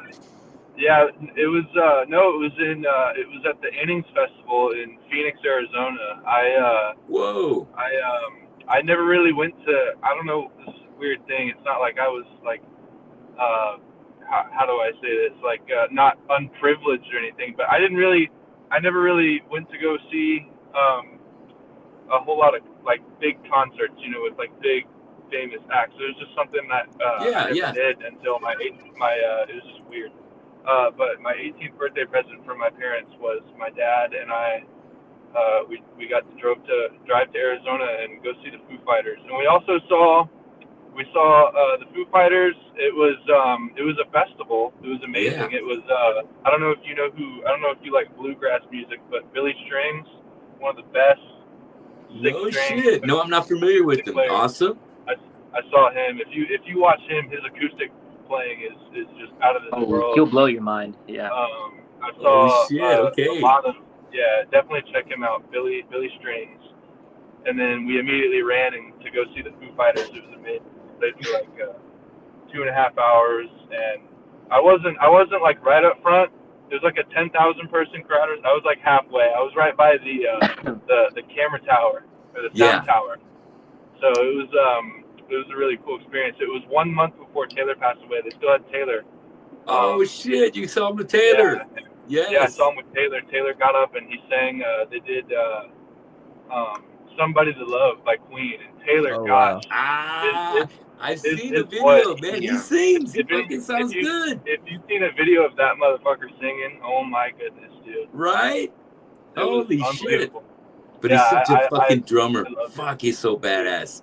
Dude, he's amazing. He was a prodigy. So Yes. It was awesome to see them when they still were. Oh yeah, You know, the full Foo Fighters. package like that. Yeah. Wow, That that was is my first awesome, concert. Parker. Yeah, That's a thank good you. one right there. Yeah, it was amazing. All right, I'll tell you what, James, share me your first concert. Yeah, it was a long time ago. And I'm not sure what was my first. It was either Godsmack or Social Distortion. So Oh, no shit, okay. My dad's a huge Social Distortion fan. And I love him too, and that's why if you watch the Nature video, I was wearing. My dad actually, so that shirt, he found one from that. It was 2012, that exact tour that they came to Concrete Street. And me and my dad went to saw him. I was literally up front. I remember I had a mohawk. I mean, I was like 12. Yeah. No, I was like. I was like 10 years old or 9 or something. I don't know. I was really young, but I was up front with my dad. He was like pushing us to the front. I remember he was like, "It's his favorite band. Get him to the front." But because they see a little kid and they're like, "Oh shit!" we gotta get him to the front. So me and my dad were like going to the front, and I actually got a couple. I still have pics, and we have like this china cabinet in our kitchen, and I have a couple pics that the guitar player gave me. I think it was a Johnny Too Bad. I forgot his name, honestly. I think that's his name though. But I don't know if it was that concert that was my first, or I remember we went and saw, like, we didn't go to Godsmack, but we, like, there was this, like, cemetery with a hill on it overlooking it. I don't remember what venue it was, but I remember we sat and watched Godsmack from a distance. We didn't go in the place, but we watched it from a distance. And I don't know if that was my first concert. Oh, shit. Are you talking about here in town? It might have been here. It might have been at Concrete. I don't remember. Yeah, I'll tell you. I've seen about 3 shows from the cemetery when I couldn't afford to pay, and I worked late. I would go over and I get out of work maybe 10 or 10:15, 10:30. Go over there, buy a 24 ounce, and check it and check it out from over the fence. It's a good and at view. least hear the music. It was the next best thing, dude. It was like shit. And you know what? There'd be a crowd of people back there too every time. Every time. Party. Yes, party. Anything goes. It still sounded good from there. It does. You can still hear it. Yeah. Yeah. And then, you know what happened over there? People were complaining right there on the north side, close to that. And so Concrete Street brought in these fucking huge fans. So when a band would play, that's why I stopped going, because they would put these fans up there to absorb all the sound. And so, yeah, I showed up one day. I don't remember who it was, but they had the fucking fans blaring, so I couldn't hear shit. I said, fuck this. I took off. So they figured out a way to kind of get people do their thing. But yeah, shout out to Concrete Street. Y'all need some fucking more rock bands over here. I love, no hate on any of the acts they got coming, but we need more rock. We get a lot of country rock here than we know what to do with. We need some fucking more rock over here. Country rock's good, man. Country rock's good. Country rock is good. I'm not taking it. I love our own homeboys from like Marcus Leal and Swim the Current. I love Cole Wetzel. We got a lot of great fucking jam. I'll drink and party all day with it.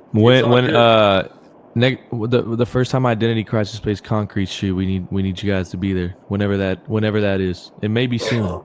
I want to be there. You'll be there, dude. And maybe soon. This is gonna happen fast. It's gonna be a good year. And maybe sooner than you think. Good year for y'all. And maybe Okay. Take care of James. Tell me, Reece, what was your first concert? Oh, wow. This is a funny story. So when I was a kid, again, I was infatuated with Kiss when I was a kid. Really, Gene Simmons. Kiss. I thought Gene Simmons was like the coolest motherfucker on earth. Hell yeah. Blood coming down the mouth, you coming down, flying on the shit, flames and Yes. whatnot. But so I don't know. Do they still do Bayfest? Is that still a thing? Bayfest? Yeah. Yeah. So I remember I was young, but they stopped doing it for a while, didn't they? Well, it hasn't been the same. They used to have bands there all the time. Okay, but it hasn't gone off like that lately. It was like really popping back in the day, and I remember my dad. I was a kid, and my dad took us there, and I believe it was me and my brother, and I believe my other brother as well. I'm not too sure. I was pretty young, but there was a Kiss tribute band. When I was a kid, I didn't understand what a cover band was. I thought it was fucking Kiss. I thought it was Kiss. I thought it was actual Kiss. So I'm there the whole time as a little kid, like, holy shit, I'm watching Kiss. This is the crazy, but it wasn't them. Yeah. All right. I dig it. No, it was them. It was. That's just That's it what was. matters. It was. Fuck yeah. Well, I tell you what, because that was such a great. It might as well have been. It might as well been. Hell yeah, because at that age, that's Kiss. If I remember correctly, too, I think something went wrong. Like I think there was something went wrong that show. Maybe like their set was short or something something was messed up. I don't remember. But all I could remember was like I was super excited to see Kiss. I thought it was the real Kiss. Yeah. And it wasn't. Was it like that movie we watched, Reece? That one where they I forgot. Remember they were a tribute band and they got in a fight on stage. Who, Rockstar? With Mark Wahlberg? Rockstar, yeah. Mark Wahlberg. It's a good movie. That's a really good movie.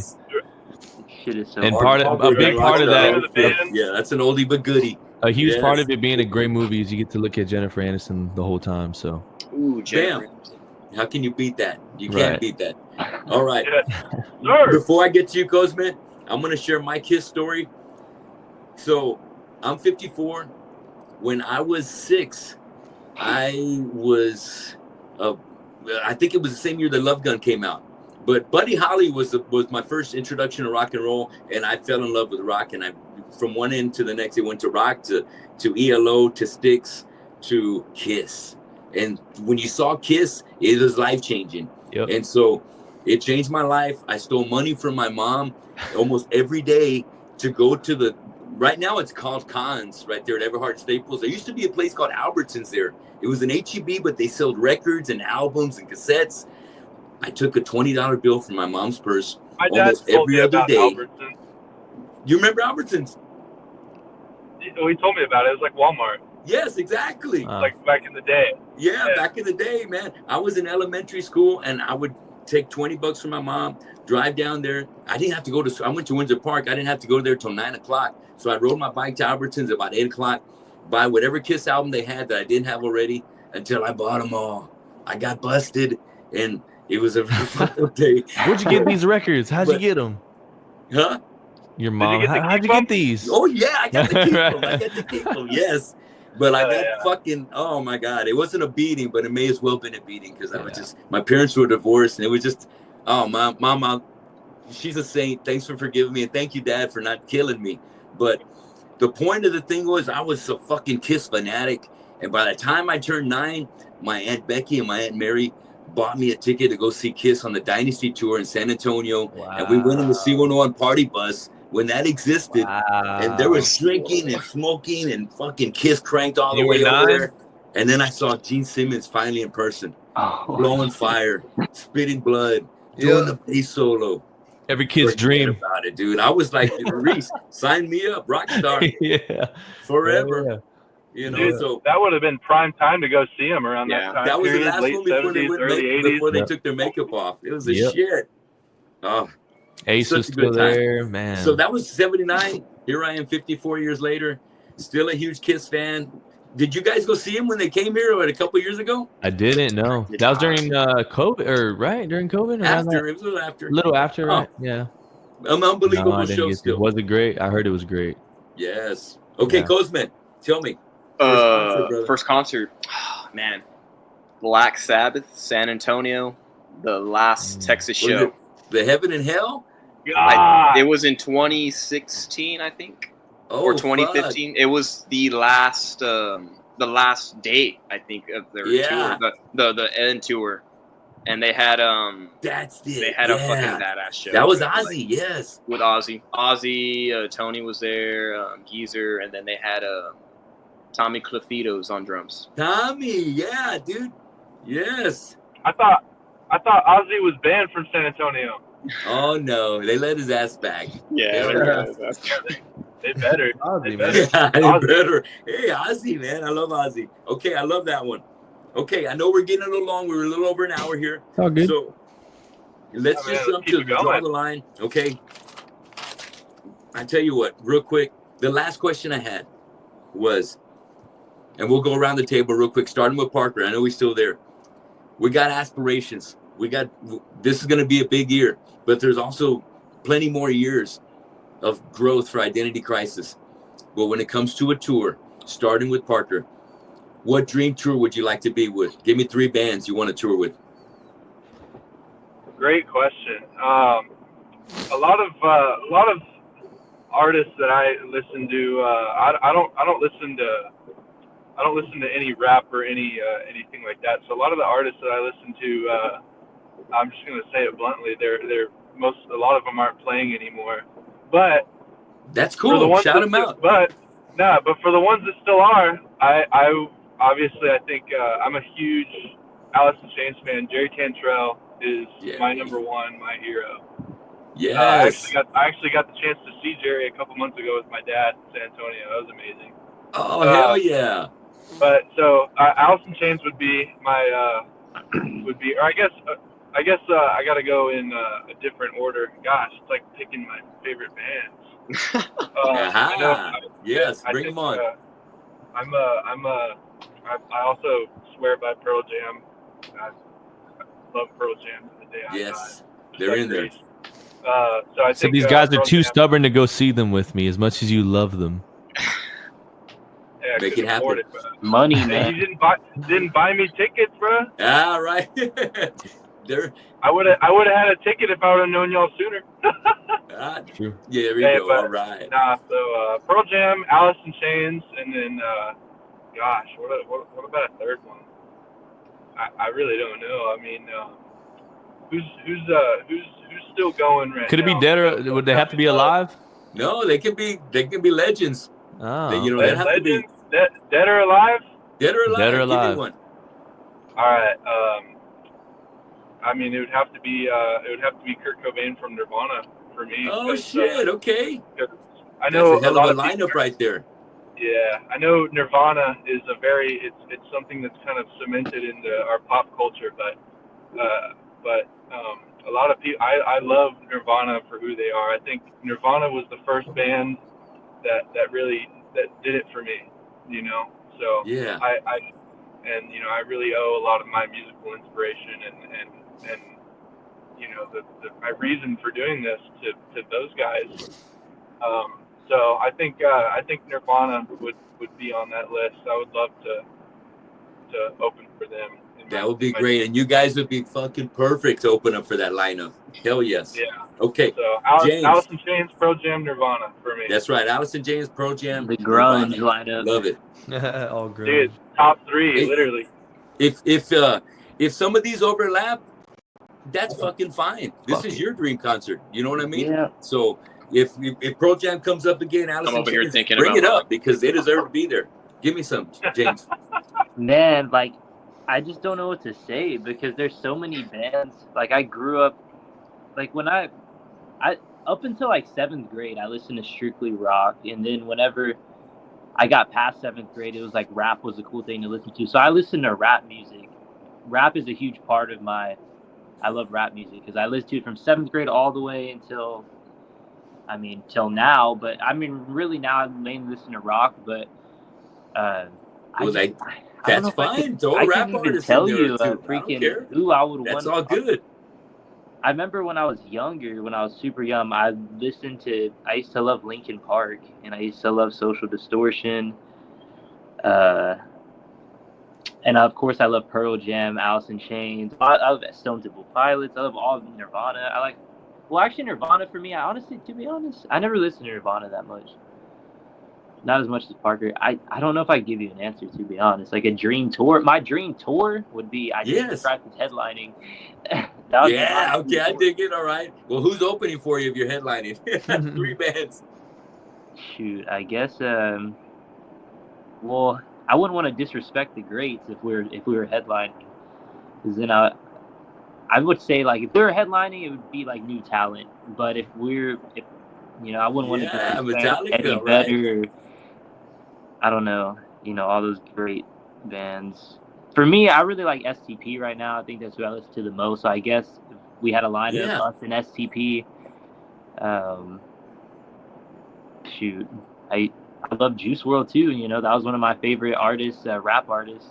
It'd be a crazy lineup that would probably never. Well, RIP, he's gone, but he died.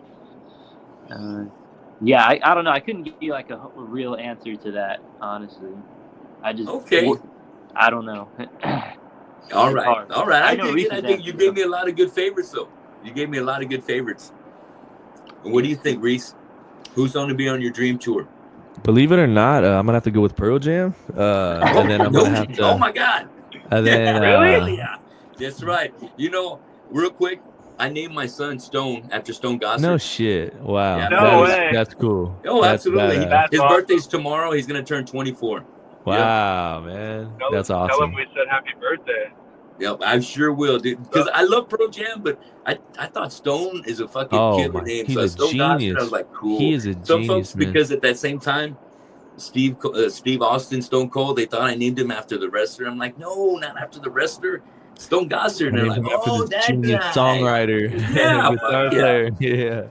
He's still kicking ass. Okay, so Pearl Jam for starters. Pearl Jam for sure, just because those guys have played such a big role in my life, and it would be so cool to just even sit in a room and talk with them. I would have to say Guns N' Roses for sure. Oh shit! Hell yeah! That would be because they have insane concerts and insane shows. Even today, I know Axl went hard on the vocals in the early days. Man, give him a break. It's not easy. Yes. It's not. You think it's easy, but it's not. It's so easy. It's not that easy. But Guns N' Roses for sure. And then, honestly, man, I'm gonna have to say Motley fucking Crue, especially if it was like a young Motley Crue. That would be a crazy, that's a great choice. Crazy fun time. And an honorable mention.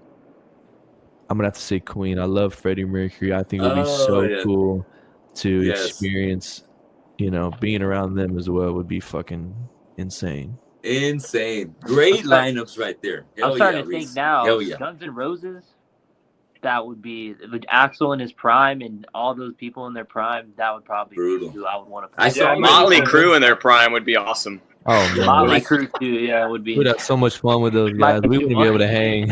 We would not be able to hang. I don't know. Maybe. I don't know. No. Back in the day when they did the tour with Metallica, I caught them over there at the Astrodome. They did Use Your Illusion. It was on that album, and Metallica was on the Black Album. They had Faith No More opening up. That was a hell of a show. Hell of a show. But the energy, it's just like you would see in their videos. Axl running from one side to the next, still hitting his notes, which is something I can't say about Rob Zombie. I saw somebody posted something about Rob Zombie playing live with everything taken out with just his raw, and I couldn't stop laughing. But I knew it because every time I saw Rob Zombie play, it was like, so really you weren't getting all the good stuff from Thunder Kiss 65 and from fucking Black Sunshine. But nevertheless, sorry to interrupt. Had to put that in. But those are some bangers right there. Motley Crue, hell yeah. That was the shit, right? Motley Crue, Guns N' Roses, Pearl Jam. Great lineup right there, Reece. Thank you. Great lineup. Cosme, what do you got on that? So I usually I kind of create outcomes with my mind sometimes, and I'm not gonna say that any of these tours would happen one day, but if they did, man, like cool. Like I thought it would. I predicted be cool. it. I called it. I thought it would be cool. Like you're asking if I think it would be cool. So I think, like, if we would do good if we opened up for like Ghost. How do I do it? Oh. Ghost. I'm trying to capture the. Ghost would be a cool band to open up for. Also, Foo Fighters. I think we would do really good opening up for Foo Fighters. I agree. Foo Fighters, great. And man, I just had the other band. Foo Fighters for sure. Those Smashing Pumpkins would be a band that we would be good. Yes. And I don't think they ever have openers, but Tool, why not? Okay. I'm a huge Danny Carey fan. All right. So we're talking Tool. Did Smashing Pumpkins make the list? Yes. Okay. That's badass. And Ghost. And Ghost. Can't forget about Ghost. But what about Foo Fighters? Foo Fighters. No. I think so. I think we would do good opening up for them on a tour if we ever got to that point. Oh, absolutely. You know. Oh, absolutely. It'd be a good hit right there. So Ghost, Foo Fighters, Smashing Pumpkins. What were the last two? Smashing Pumpkins or Tool. There you go. Smashing Pumpkins and Tool. Tool's kind of too Tool old. fan. Can't ever get enough. There's some great Tool tributes. I can never get enough of Tool, that have been to town. Did y'all catch Tool when they came? What was it, last year before? Cosme did. I think my mom might have. I'm usually late to the party with bands. After I saw Tool, I became like obsessed with Tool. And I was never obsessed with Tool. Like, I had Schism downloaded and 46 and 2 downloaded. But I became obsessed with Tool as in, like, I have all their albums downloaded and I've listened to all their songs, like, at least 100 fucking times. So I love Danny Carey. I'm a huge Danny Carey fan. Oh, yes. Huge. Okay, we're going to jump to our last segment called Draw the Line. I'm going to be giving y'all a couple of bands to choose from. You tell me if they were playing in town tonight, which one you would go. All right? Because they're only going to be in town one night. So I try to make these decisions a little tough. So let's get started with Parker. First one, Black Sabbath versus Led Zeppelin. Holy shit. Wow. Damn. I'm going to have to go with Led Zeppelin. All right. I feel you're more than Zeppelin. I love Page. That's a great choice. I love Black Sabbath so much. I've watched the Tony Iommi interview about 50 times. Oh shit! Yes. I just can't respect them enough. But I think that Led Zeppelin is they're just the ultimate. You can't pass that up. Black Sabbath is gosh, man, they both have impacted me so much, but I think that Led Zeppelin would probably that would have to be it. It's Led Zeppelin, okay. Man. Zepp is it. James, Zeppelin. What do you think? Jimmy Page, like. Oh, okay. I'm sorry. No, tell me about Page. Oh my gosh, man, he's so inspirational to me. He's the one who really showed me that you really just you kind of gotta put on a face. And you kind of got to just get up there and do it no matter how it sounds. Because Jimmy Page, I'm not going to lie. I do think this. People have called him sloppy live. Have you ever heard that? Yes, I have. Yes. Now, I think that he's not always sloppy live, but there are some times. But seeing him, just kind of power through it like nothing ever happened is very inspiring. So, yeah, it would be Led Zeppelin for me. Yeah. All right. James. Same bands, Sabbath or Zeppelin? Yes. It's kind of a hard one for me because they're kind of on the same level almost. Oh, yeah. They're fucking gods. Shoot. I think I might just choose Sabbath just so I could see like War Pigs and Crazy Train. Right. Yeah, those are some hard. Because honestly, I was never a huge Zeppelin listener. But growing up, I always listened to Black Sabbath with my dad. We always listened to Black Sabbath. I listened to Ozzy my whole life. Zeppelin, I never really. I just now kind of. Today I was listening to Zeppelin, a couple songs. I was listening to Ramble On and Going to California. And those are great songs. Like I like both bands, Yes. Tony, I have a question. Yeah. You mentioned Given to Fly earlier. I I have this argument with my dad all the time.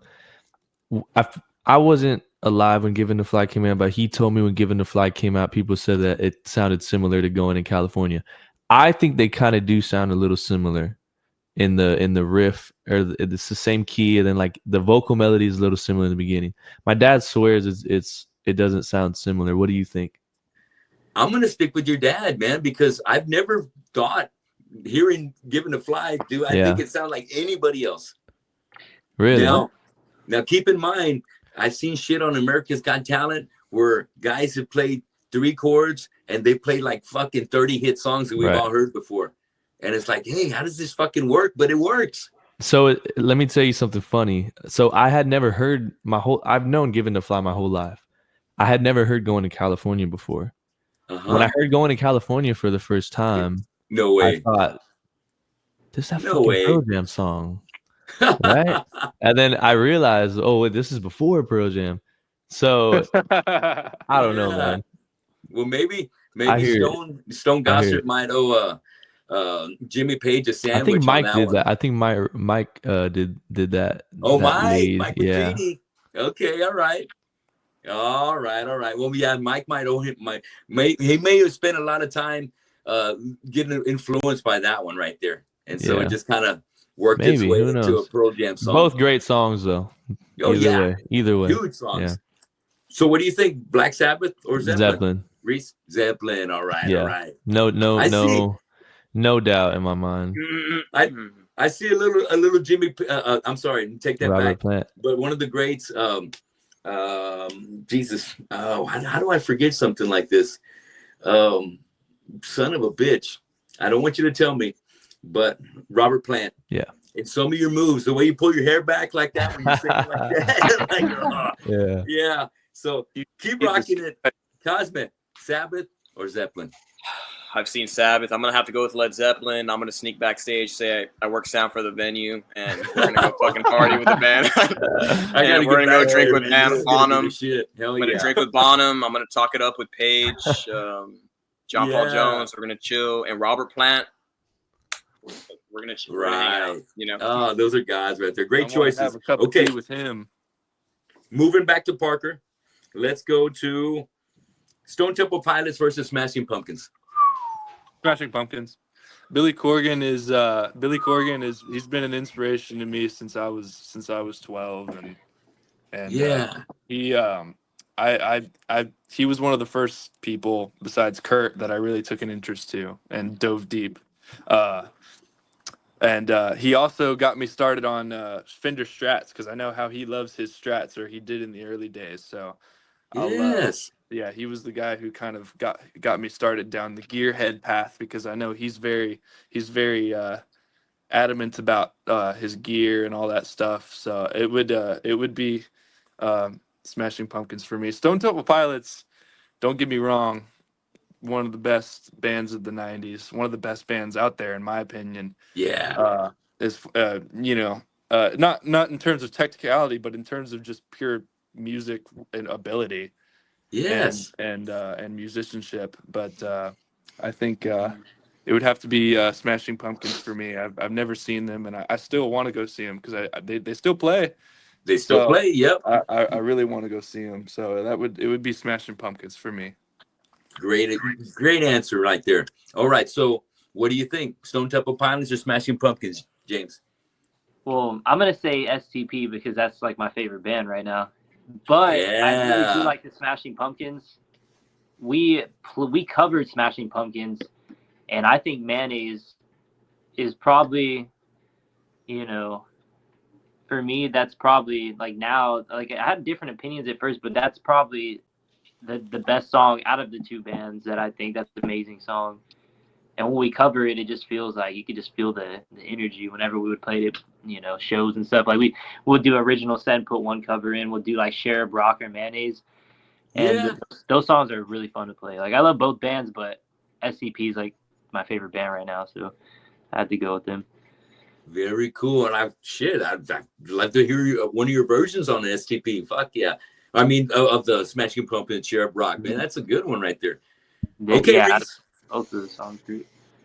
Man, that is Smashing so Pumpkins? freaking hard, man. Oh Was my it Stone Temple Pilots? God. Holy shit.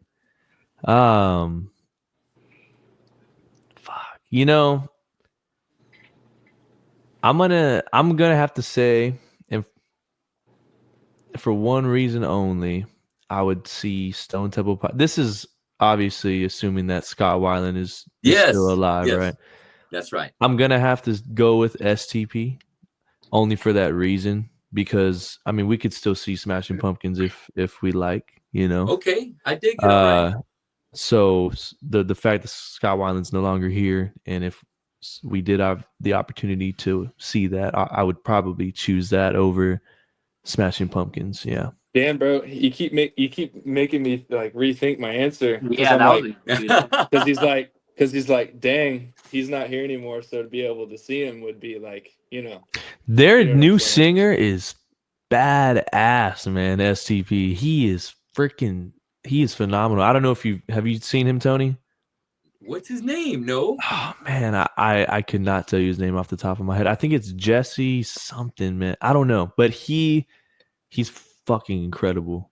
Well, He he is, must have some chops, man, because Scott Weiland, he's not an easy guy man. to copy vocally. You know, don't Yeah. get me wrong. Like William Duvall for singing for Alice in Chains is amazing. You know, Yes, he's they get great. guys to the guy for not Aerosmith, Journey, that Asian guy Oh who sings. yeah, right. He's Fuck badass. yeah. But man, when I tell you they found the perfect, and don't get me wrong, no one is Scott Weiland. You know what I mean? Right. But man, did they find someone that could capture that sound, and not just the sound, but the energy. It's amazing. I want to see them still, even though they don't have Scott Weiland. You know, I'm gonna look that guy up. Okay, cool. it's Okay, that's a great. great You won't be answer. I'm not hyping him up for no reason. I think you'd be impressed, because it impressed me.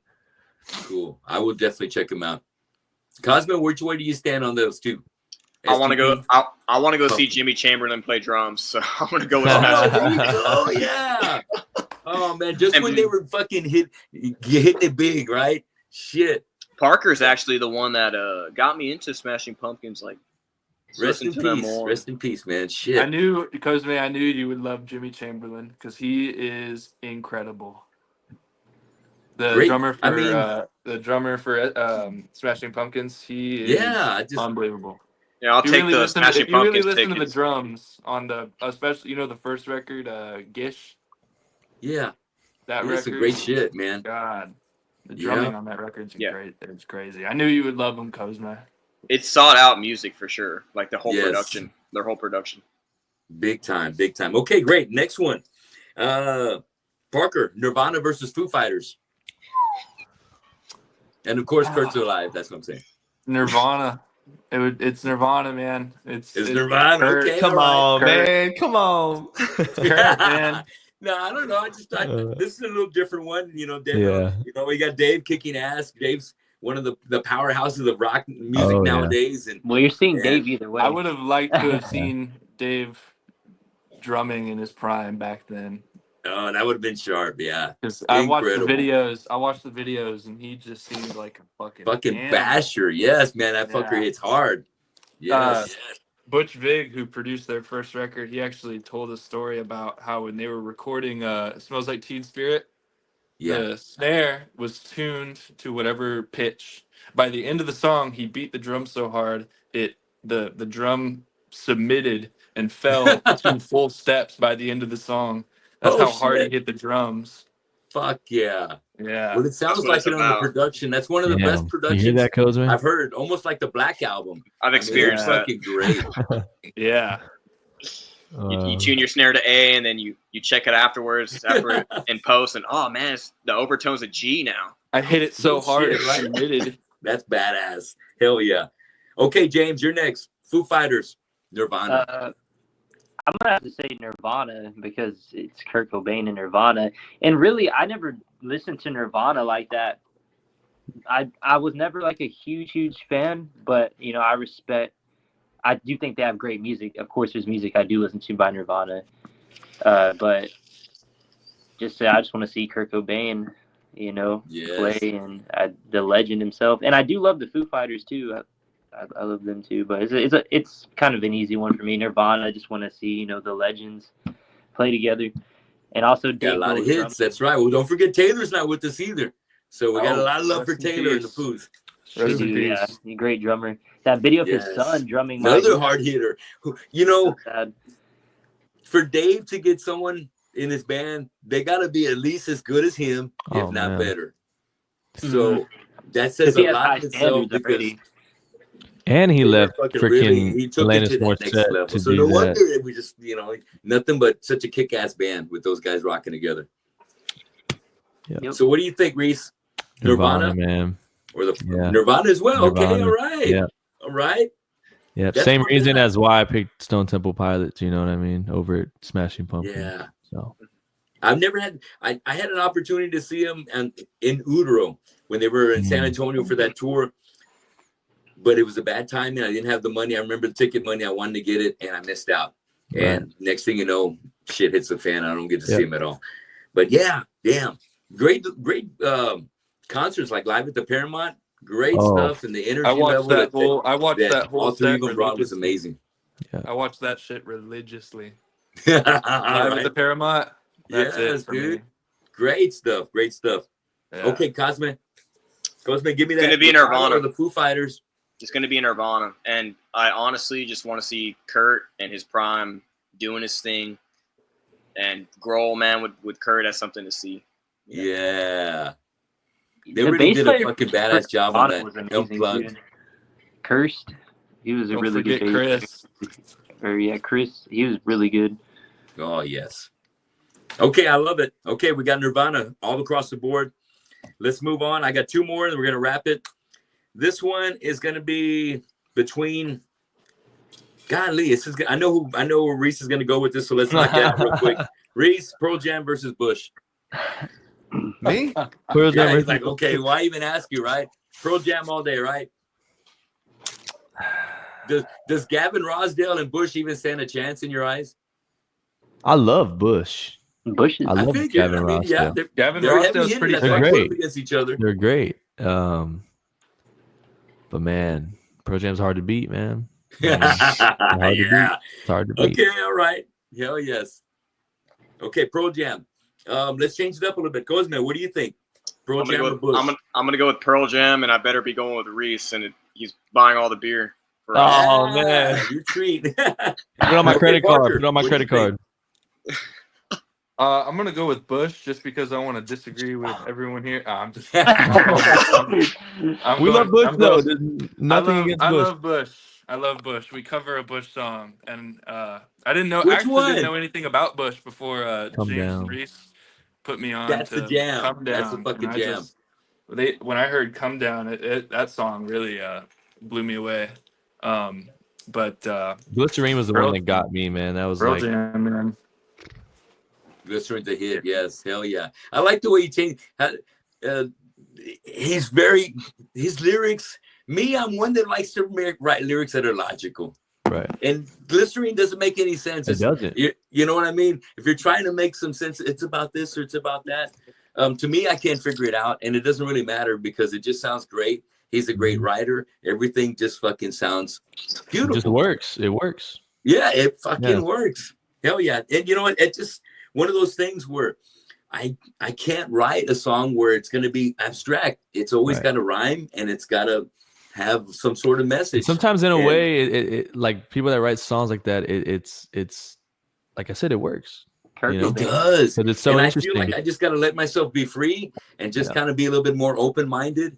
And those are the challenges. The challenges of being a writer after fucking 30 plus years. But it's been nothing but fun. I'm going to keep doing it. Hell yeah. Okay. Now let's see. James, Pearl Jam versus Bush.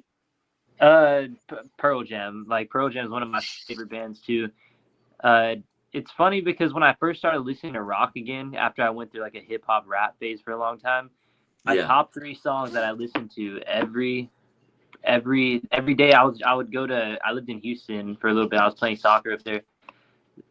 I listened to Black, Come Down, and Outshined.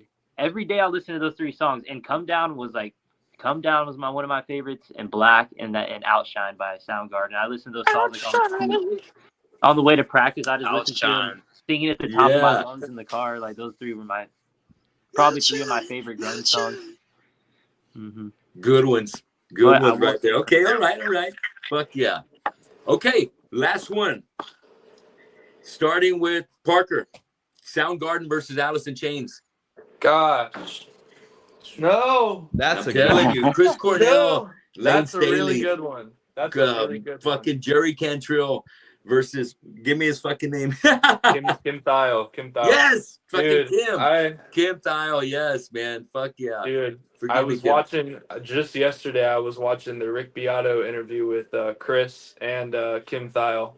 Oh fuck. And yeah, I love the Soundgarden and their story. Soundgarden, gosh, man, you know what? I'm gonna say Soundgarden. All right. I'm gonna say Soundgarden just because I've already seen Jerry. You know, not that I wouldn't want to go see him again play with Alice, but I think that God, it's such a hard. That's Chris Cornell and Lane Staley and all these different people. Gosh, you know, truthfully, I really couldn't make that choice, but I'm just because I want to give an answer. I'm just gonna say Soundgarden. All right, Soundgarden. Yes. Okay, James. Who's it gonna be? I'm gonna say Alice in Chains. They're one of my favorites of all time. And the thing is, Outshined is like my favorite grunge song, and it's by Soundgarden. But yeah, it's kind of like you said, Mayonnaise or Smashing Pumpkins or SCP. It's like it's like the same situation. Like Soundgarden has one of my probably my favorite song out of the grunge era. But then overall, to me, Alice in Chains has like more of a better catalog that I would want to listen to. You know, I would go to an Alice concert and know like almost all the songs they're gonna play. If I go to a Soundgarden song, I'm gonna be a Soundgarden concert, I'm gonna be it's just, I don't know. I like the majority of Alice songs better than Soundgarden, so I'll choose Alice in Chains. Alice in Chains. They got hits. Tons of hits. But you can't take shit away from Soundgarden. But let's keep going. Reece, who's it gonna be? I'm gonna have to go with the powerful Lane Staley and Alice in Chains, man. I mean, again, like you can't take anything away from Soundgarden, but to me, I mean, Alice in Chains, you know, that's in my top 3 bands, and it'll be, you know, I've seen them live with William Duvall when they opened up for Guns N' Roses over at the Alamo Dome, but to see them with Lane would be unreal. I mean, same thing with Chris Cornell, but again, Alice in Chains is my pick for this one. That's gonna be your pick. All right. I was lucky enough to see Lane Staley, and speaking really, yeah, absolutely. Wow. I saw him on the Dirt tour. Wow, tour. Man. He broke his leg, and so he was standing with the crutch. That's when yeah. Remember that when that shit happened? I saw a clip of that the other day on Instagram. Actually, I was watching some reels that came up. Blind Melon opened up, and it was for the Retirement Sucks tour, and Ozzy was back. That's right when they let Ozzy back into San Antonio. Wow. So it looks like we lost Parker. Yeah. Oh, no. If he jumps back in, I'll definitely add him back to the stage. His phone probably died. I was gonna say his. Oh no. Uh-oh. All right. Okay. So, yeah, that was. Oh, it was incredible, dude. And he sounded so good, so fucking good. And to see him on Dirt, it was like nothing but hits because they were playing all the new shit from Dirt, and then they only had Facelift from before. So. Sea of Sorrow is one of my favorite songs. So, they played so many good ones. What else? Anyway, Alice in Chains, great choice. Cosme, who's it gonna be? Soundgarden. Let me give you a drum roll. Bring it, man. It's gonna be Soundgarden. I resonate with Cameron. Good, Parker's back. Matt Cameron. I resonate with Chris Cornell's character and who he was and his life. I really resonate with that. So that's something that I want to go witness and see. Yeah. But I'll talk about Alice in Chains, man. Alice in Chains, Lane Staley. Alice in Chains really grew on me. I've always been aware of Alice in Chains. They're a great band. They really grew on me whenever I joined Identity Crisis and I learned their music. Chris Cornell, Soundgarden. Good choices, guys. Good choices. And I love the background statements about each one of these bands, man, because y'all have your own experiences with each one of these bands. You know, the way Reece is attached to Eddie Vedder and Pearl Jam, you know, it just kind of just shows where a lot of it, you know, and what we're talking about, how somebody might say you sound like Eddie Vedder. There's another guy, an Australian, who's got a band called Silverfish. You're familiar with those guys? Silverchair? Silverchair, when I say Silverfish. Yeah. Silverchair. You're familiar with that vocalist? I love Silverchair. To me, you kind of sound a little closer to him. People say that as well, yeah. I also think the guy from Silverchair sounded a lot like Eddie Vedder too. Right, exactly, bro. Like, so you guys got this triangle thing going on. You got Reece, you got Eddie, and you got the cat from Silverchair. So you guys got a great thing going on right there, man. But yeah, man, I've seen a cover of you guys. Is it y'all doing Black? Yes. Mm-hmm. You fucking kick ass on that one, dude. Where do y'all do that one at? Where was that shot at? That's at Cosme Studio right there. You can see it on camera. Does it seem real small? Yeah. In the dark. In the dark. Yeah, we play in the dark. To get the vibes going. It might take a few tries because you can't see the fretboard, but you know, you get it. You can play it enough, you get it down. Man, I've had a great time talking to you guys. That's gonna wrap up Draw the Line. Yes, sir. Thank you so much. Yeah, thank you so much, man. Subscribe to Tony Gomez YouTube Subscribe channel. to Tony Gomez YouTube channel. Did.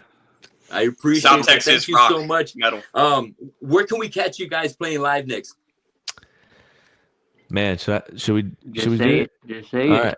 right. We're gonna be playing at Is Fest next weekend at Concrete Street. Opening up for Braxton Keith on April 26th. Shit, you're gonna be out there at Concrete Street. You guys come check us out. Shout out to Casey Lane who got us the gig. And Casey Lane. It's a man. Who got you the gig? Casey. Fucking shout out. That's the man right there, Yeah. Casey Lane. Props He's to the one him, that got man. me my first gig over there at Concrete Street back in 2005, Sound You Underground. Hell Casey is the man. Yeah, Hell yeah. the man. Casey's such Casey, a badass guy. I've had Casey on the show already, and oh man, he helps me with my Christmas benefit, with my other benefit I do for guitar programs in September, and he's the best. And Stan is also the best, and their staff over there is always unbelievable. But We love the House making of that Rock. happen for you guys is something that's earned. I can tell you, Casey don't do that for anybody that don't deserve it. And you guys are something special. He sees that like I do. So Thank you, man. I'm excited, man. I need to get an IzFest ticket. Oh yeah, you do. Yeah, man. You fucking do. It's gonna be awesome.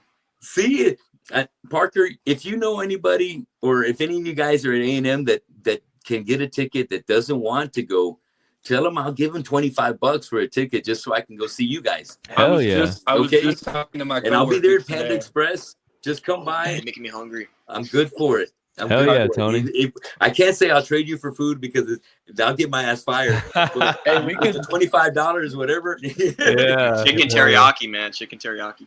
Yeah, Dude, I was that's right. just the talking to my, teriyaki. You know it. I was just talking to my So coworker. I'm really excited. That's next weekend. You guys are going to be at Concrete Street. You guys are going to sound so huge. That's the best sound I've ever played for. It's going to be so great. A lot of energy brewing up for that night already. Oh my God. I know you're going to kill it. I'm really excited for you guys. I can't wait to see some of the extra video because I know there's going to be a lot of good footage done. You got a lot of friends, a lot of supporters that can go out there and make some noise for you. And I hope to be in that crowd making noise for you as well. Yes, sir. We hope you're there as well, man. That is too We're gonna cool. party, man. I'm just like, wow, that is huge.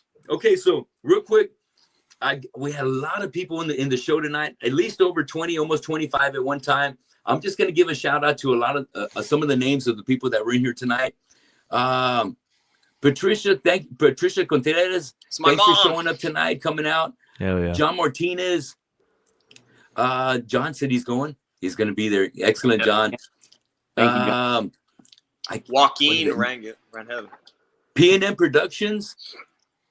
Braxton, Dream Stereo. Hell yeah, what's up? Oh, Braxton, what's up, Braxton, man. Man, we got some tacos, man. We got some tacos. Right? You and Dream Stereo? Yeah. So Braxton, we do this thing whenever we're playing with Dream Stereo. Braxton will come up and sing "For Whom the Bell Tolls," and we'll play it.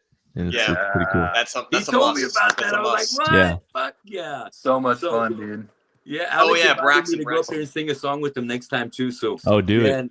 Cool guys. Hell yeah. Shout out to everybody. Shout out Zodia Braxton. And let's see who else we got in here. Matt, of course. Matt was in here hanging out. Thank you, Matt. And Rafael Rios from Arizona. Thanks for checking it out, Ralph. And his band with Richard Guerrero. Shout out to TFC Studios for always providing a great place for us to jam. And Joaquin Rangel, thanks for getting in here, Joaquin. 99, Laura Tromaville. I hope I pronounced that right. Laura, thanks for chiming in tonight. Yes. Hell yeah. And John 99. Some other ones I didn't. I'm going by codes, but that's funny, man. Guys, thank you each and every one of y'all that joined us in the chat room. Please go and subscribe to the Identity Crisis YouTube. They got 2 pages. I think one's for the videos that are coming out, and then you got your other site that also has all the great live footage from the Annex, from House of Rock, from Old School, the Mesquite Street live gig. So check all that out. Go give them a like on your favorite music platform on Spotify, like I have already. Follow them. You guys got thousands of followers already. Let's bring those numbers up. And go out there. Anybody from Texas A&M, be out there and shout out Identity Crisis. Get there early. Give them some love. But if not, keep up there with their Facebook and the Instagram so that way you can catch them at the next gig. So excited for you guys getting the gig next weekend, and very thankful to be able to spend some time with y'all tonight. It's been a pleasure getting to know y'all, and I hope to be able to get you back on the show maybe after we get some more music put out and we can have some more to talk about, guys. Let's do it. Absolutely. Definitely. Awesome. Thank you for having us, Tony. Thank you so much. Kick ass. The pleasure's been all mine. Much respect to you guys. Keep grinding out there. I'm proud of y'all, and I'm going to be a big supporter and keep sharing your music. Everybody out there, thanks for watching the Tony Gomez Show. Identity Crisis. You guys keep kicking ass. Yes, I'll see sir. you soon. Thank you, Tony. Thank you, guys. Yes. Take care, brother. Take care, bros. All right. Awesome.